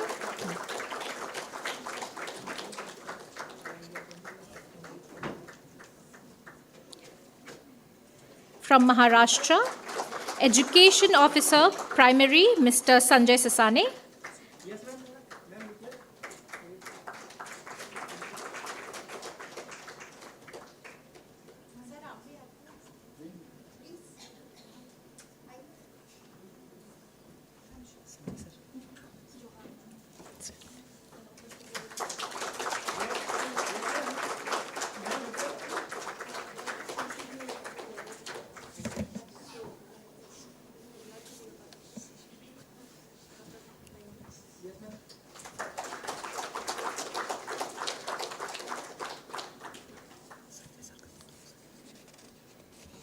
From Rajasthan, Additional Project Coordinator, Samagra Shiksha Abhiyan, Dr. Dharmendra Singh.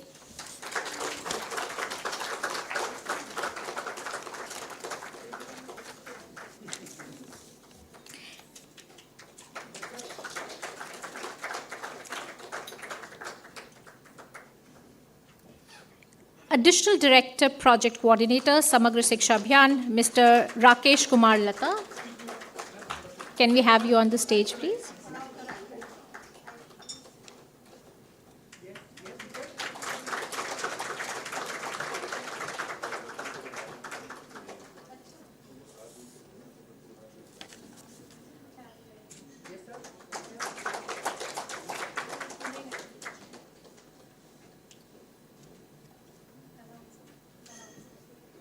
From Uttar Pradesh, we have Joint Director, SCERT, Dr. Pavan Sachan.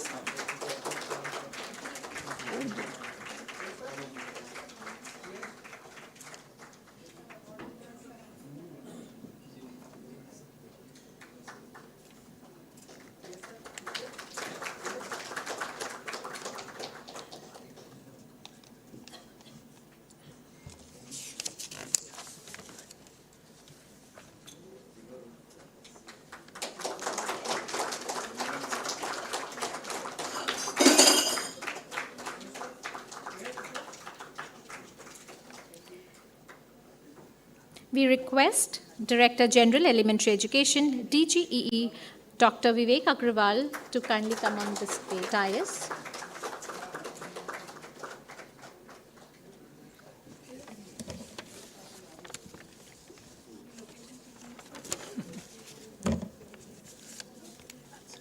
Oh, no, he left for a call. In the meantime, state representatives and esteemed officials from Meghalaya and Tamil Nadu were not able to join us today due to critical professional commitments. We extend our sincere thanks to them for their unwavering support and contribution throughout the entire period of the survey.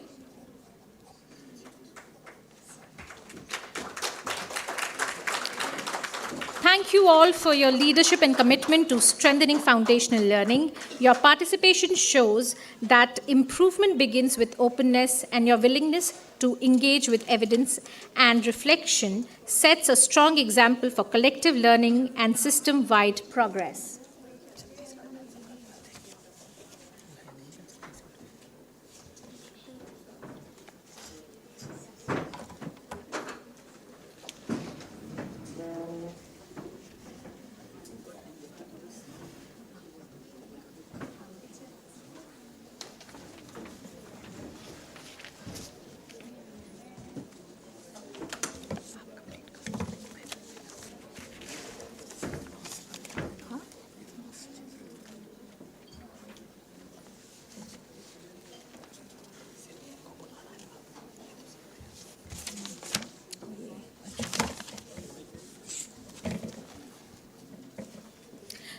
We now move to almost the end of today's sessions.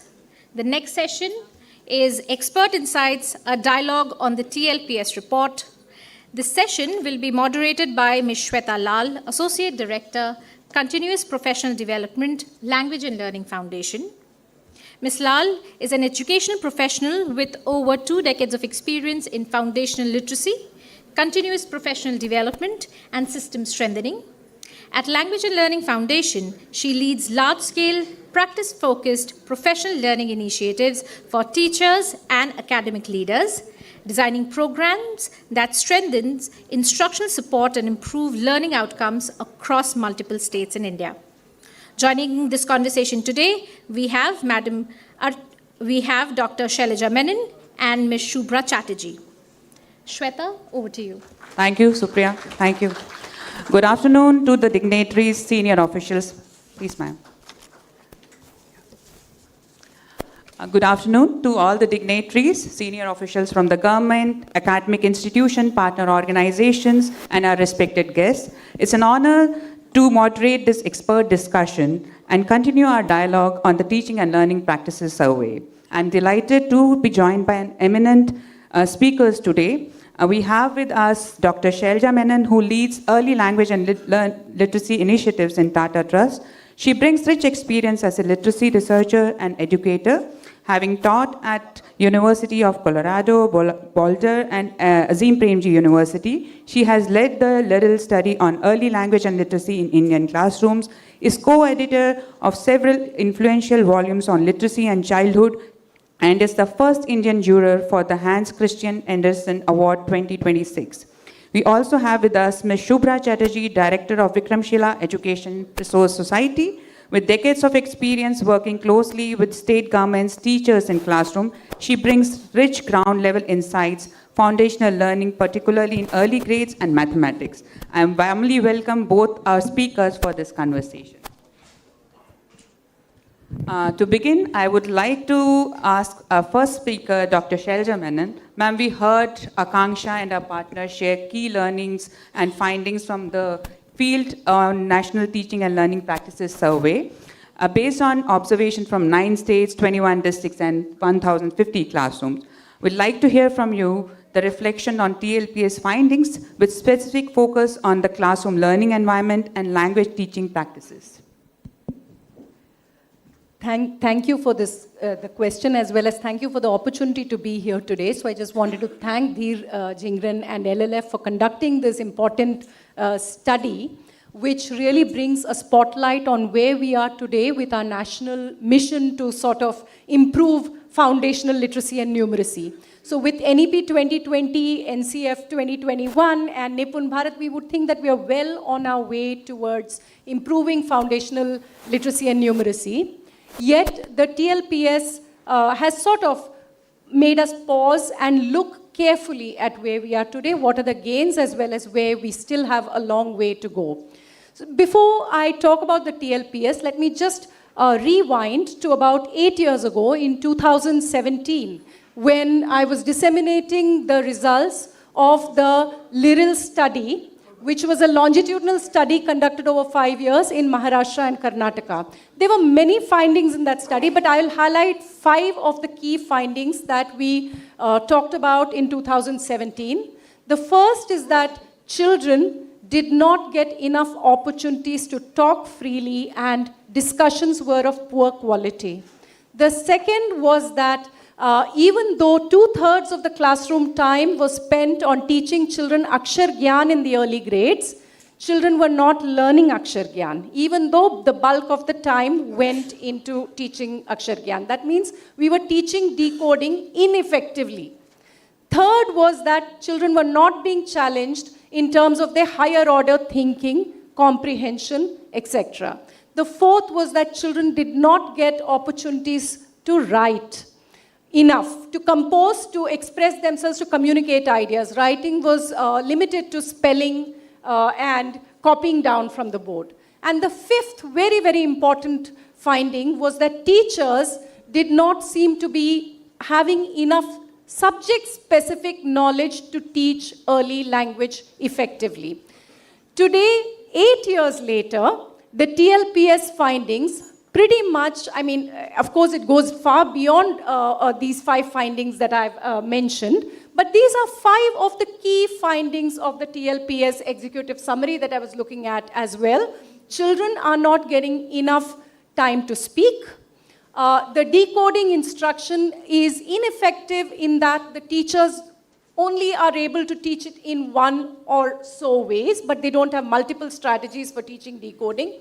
Children are not being challenged to comprehend through higher order thinking. There are not enough opportunities for young children to write, to express themselves, and that the teachers seem to lack the knowledge to conduct these classes effectively. In addition, there's one other 6th finding I would really like to highlight here, which is that children were not really encouraged to bring in their home languages into the classroom, except in a very small fraction of the classrooms. That's a really important TLPS finding. So you may think, you know, between 2017 and 2025, a lot has happened in the space of foundational literacy and numeracy. So you may think, with political will, with all the policies in place, why is it that we are struggling? I personally am not surprised by our struggles, because I've always felt that the task of early literacy has been grossly underestimated by everybody.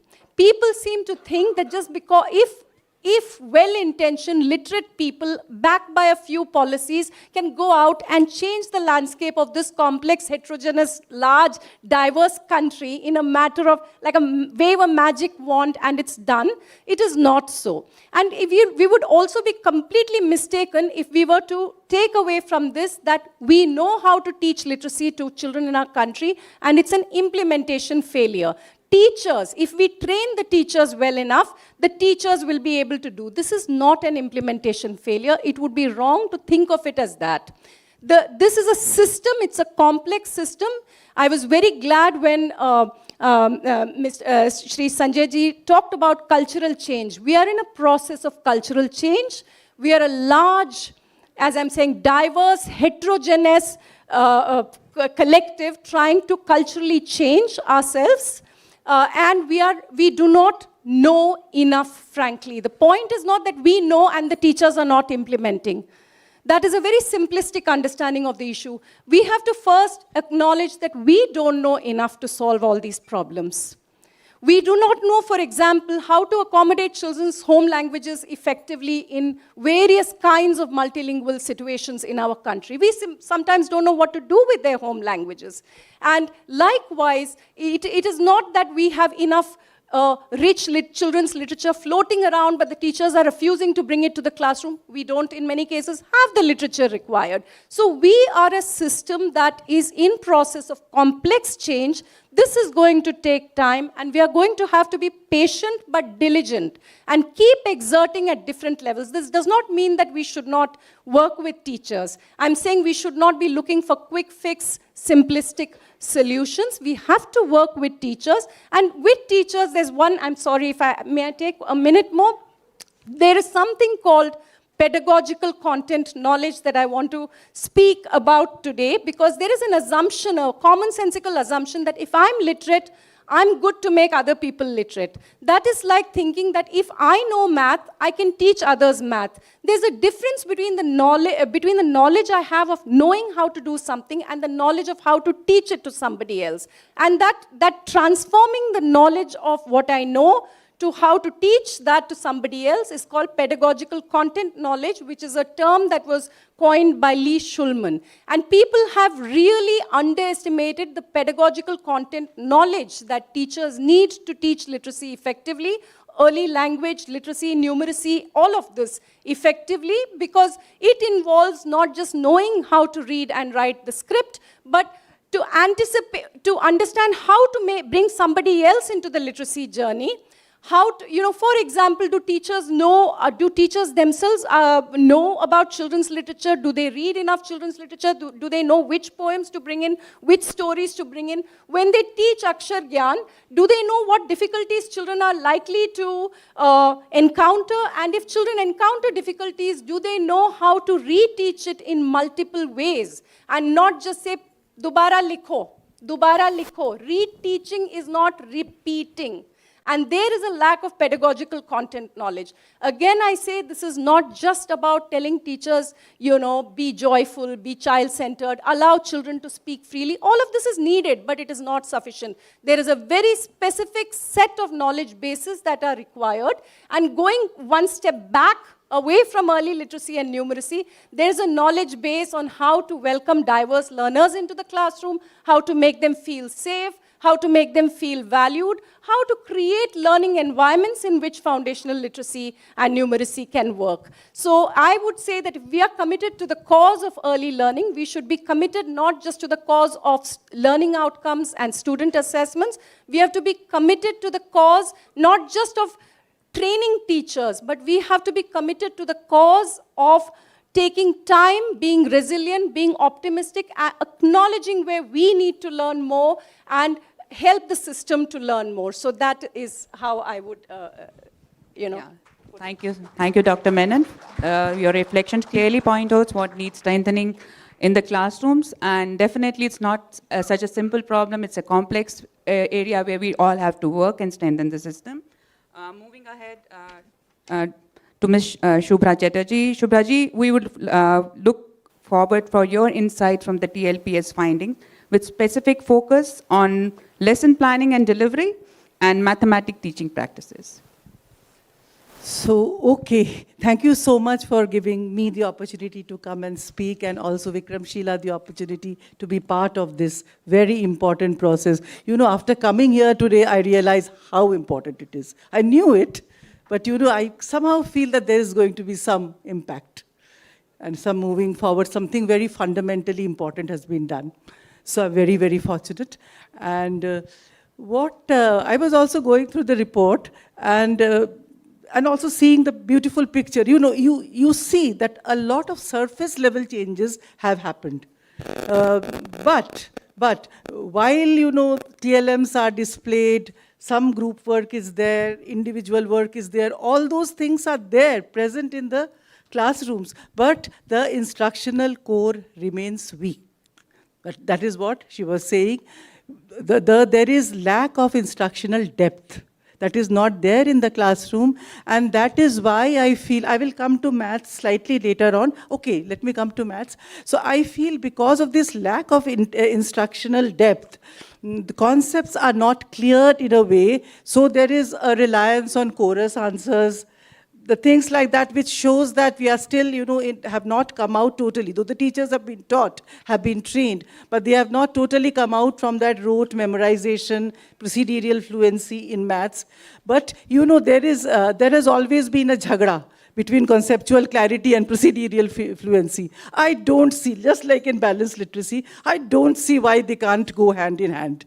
Fluency is important because fluency brings in a kind of automaticity which helps you to solve later problems, but not at the cost of conceptual clarity, and that is not happening in our maths classrooms, and which is why the foundations in early maths, they are very weak. And you see, as the secretary also said, that as they go up, in the NAS results, we see that from class 3 to 5 to 7, there's a big difference. There's a declining proficiency in maths, and that's because unless you can manage with rote up to some level, but beyond that point, unless your foundations are very strong, you cannot. And at the foundational level, you know, there has been, I mean, it is possible that, you know, you can go.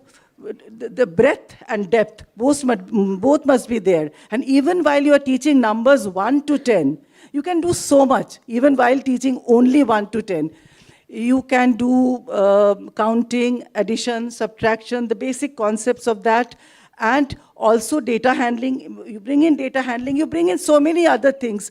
And this lack of pedagogical content, knowledge of the teacher here matters because, you know, and the TLMs, lot of TLMs. In fact, sometimes I feel due to these TLM exhibitions, there is a proliferation of pre-LMs. But the excess of TLMs itself won't solve any problems unless they are put to appropriate use. TLMs are pedagogical tools to trigger children's thinking, to give children structured opportunities to explore maths concepts through multiple representations. You know, and the same TLM on multiple TLMs can be used for the same concepts in various ways to explore from all angles. All this is not done. So I don't see a need for, you know, an excess of TLMs. I was calculating just 14 or 15. Very low cost, very structured, targeted TLMs can take care of the entire primary.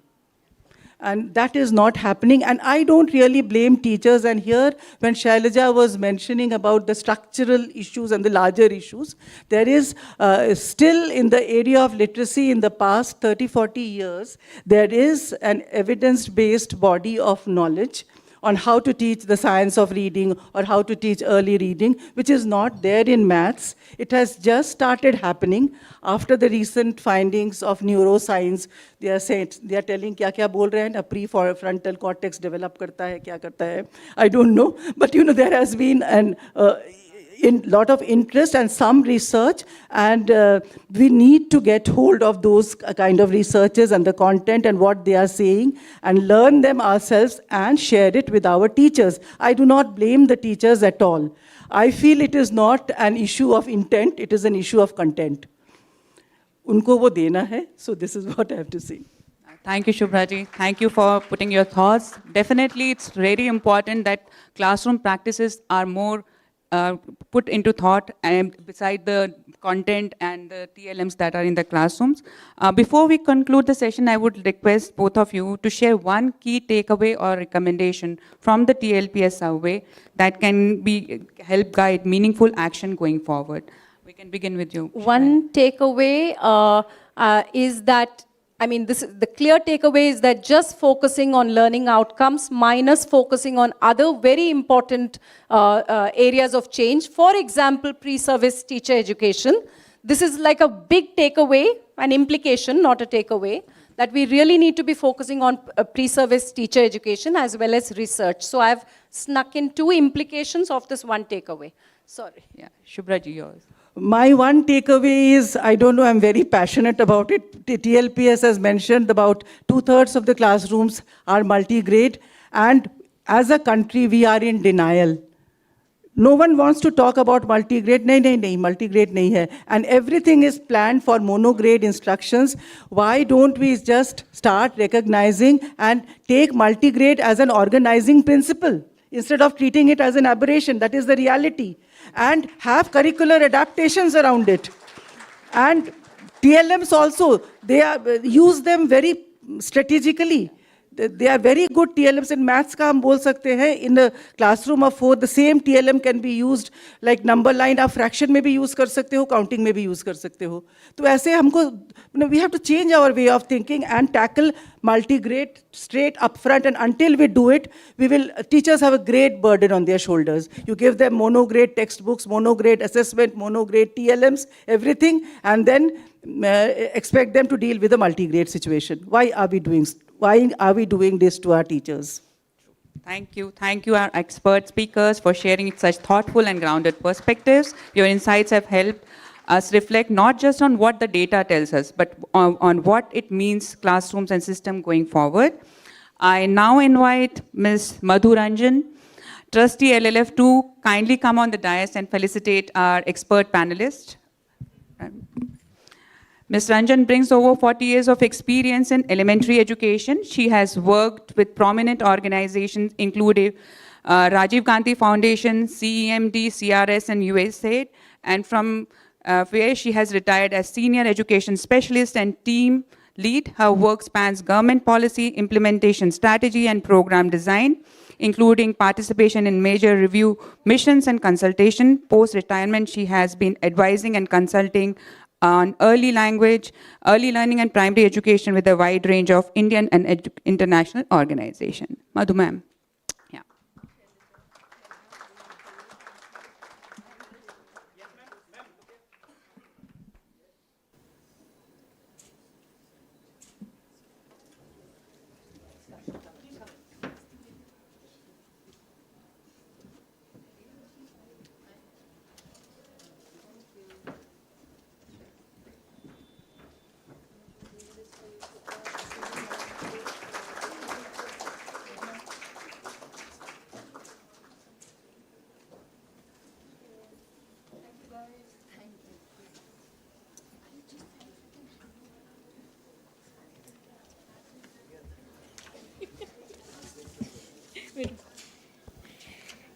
It was truly a pleasure to listen to our panelists.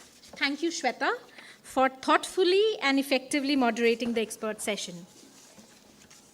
जैसा कि आज के सभी सत्रों से स्पष्ट हुआ है, TLPS केवल एक रिपोर्ट नहीं है, बल्कि कक्षा में हो रही शिक्षण प्रक्रियाओं से संबंधित विचार विमर्श की शुरुआत है. To share how this journey will continue and how TLPS will evolve as a living natural resource, we now invite Dr. Dheer Jingran to share the closing reflections and way forward for TLPS. Okay, I'll make this brief because we just have about 5 minutes left. I think listening to everyone who spoke, it is very clear that there's a lot of interest in such a survey and also in taking it forward. As I was listening to people, lots of terms came up, multi-grade, multi-level, the cultural norms, print rate, children's TLMs, how do you reach teachers? So a lot of the things that are there in the recommendations and also beyond have come up here. I want to emphasize that as several speakers, including the Secretary and Joint Secretary, said, while things are changing, certain things are changing really slowly. It came up in the panel just before this as well. Reducing teacher talk, ensuring that children speak freely. They're asked open-ended questions. They can respond to those. They can be a part of conversations. TLM used by children, teachers providing feedback to children and supporting children who are not doing well, and including children's languages being some of them. So, as was being said, it's very important that while learning outcomes, we've got a clear understanding of where learning outcomes should reach. But it's very important also for teaching and learning practices to have a very clear vision of how classrooms need to change. And that, as I visit, 8 to 10 states, I find that there is not too much clarity from, let's say, the head of the department in the state level to the teachers about what change, what is it that we want to see in the classrooms. So it's very important as a starting point that everyone is clear about it and works towards that. So that's really a very crucial thing that is... Can you get the next one? Oh, is clicker with me? It's not here. Can you change the slide, please, from somewhere? So I think one message was that we have to bring teaching and learning practices center stage, and it's not just about teachers, it is about everyone in the ecosystem understanding what change is required and how does it come about. This is just about how do we go forward with this survey. Very clear, firstly, of course, dissemination of these findings, not in the form of this big report, but in ways that are adapted and adopted for more easy understanding at the field level, translation into several languages, as well as coming out with the key findings of this report. And as the Secretary said, also sharing with the Ministry so that they can also take it forward through in-person trainings as well as online training programs.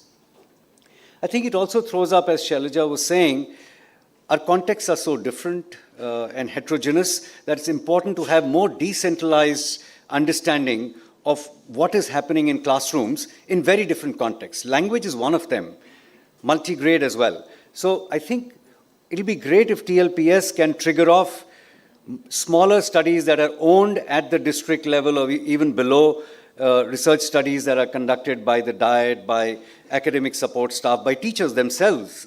That's going to be very important.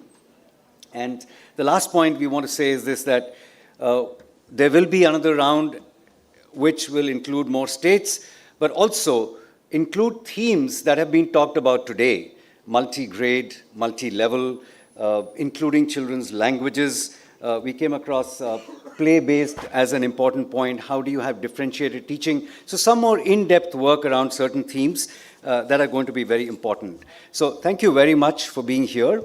And to say that TLPS is what happened in this 2025 is the beginning of a journey, and we are going to ensure that the findings reach the correct places, and there is uptake of some of the major findings. Thank you so much.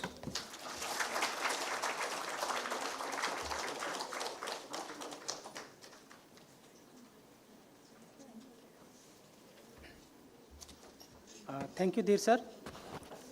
सो जैसा कि अब हम कार्यक्रम के समापन की ओर बढ़ रहे हैं, मैं मिस्टर अजय गुप्ता जी से, Ajay Gupta senior academic specialist language and learning foundation से वोट ऑफ थैंक्स प्रस्तुत करने के लिए मंच पर आमंत्रित करता हूं। अजय गुप्ता जी।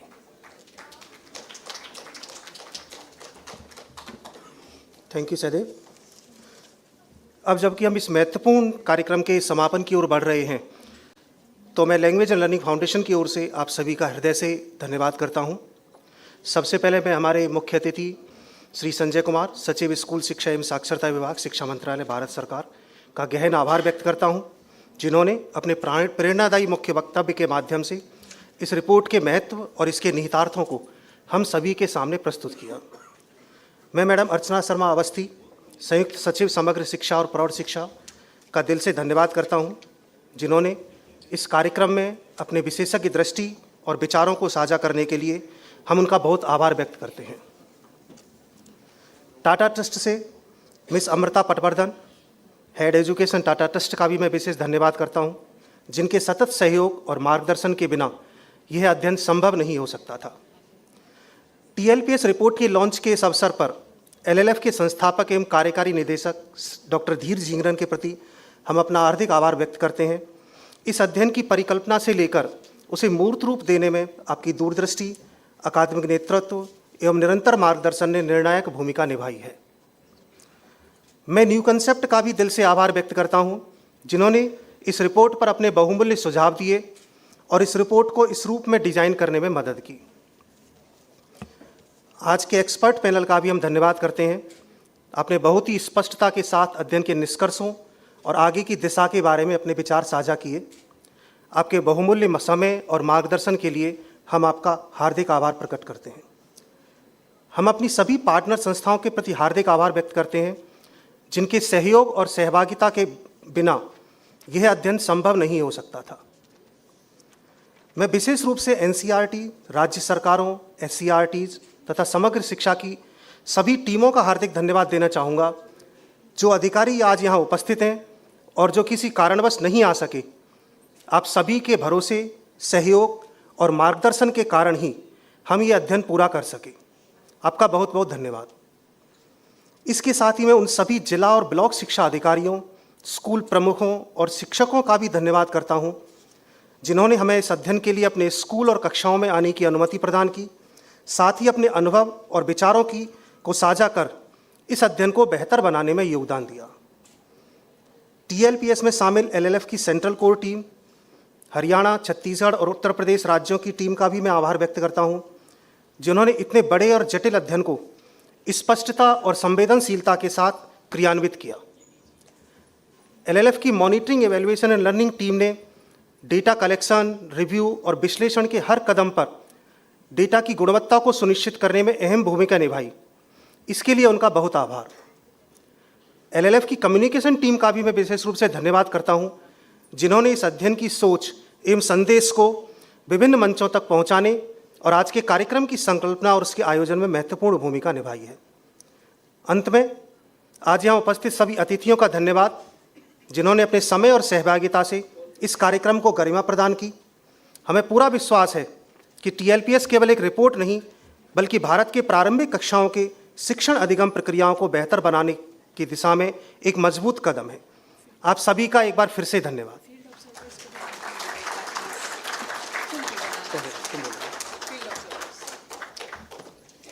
I will just want to add something to the vote of thanks. We also thank the field observers who were with us day and night, collecting data, putting it all together. So a big round of applause and thank you to them.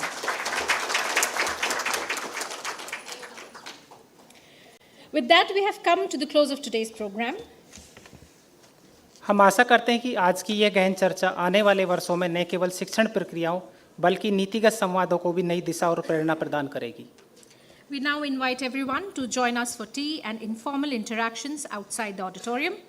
Thank you to all dignitaries, state representatives, civil society partners, colleagues for being a part of this important milestone. We wish you a wonderful evening. In the meantime, we request all the distinguished guests who supported the TLPS study, our partners, to come on the stage for a photo moment.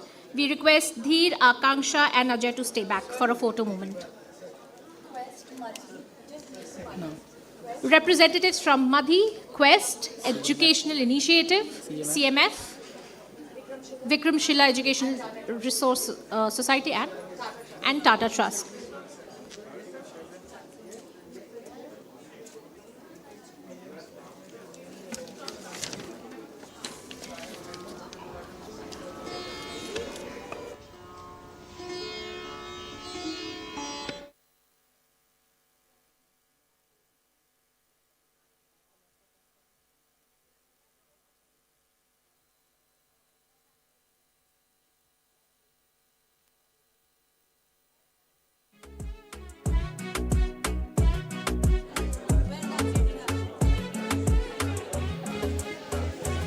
Can we have our TLPS partners here?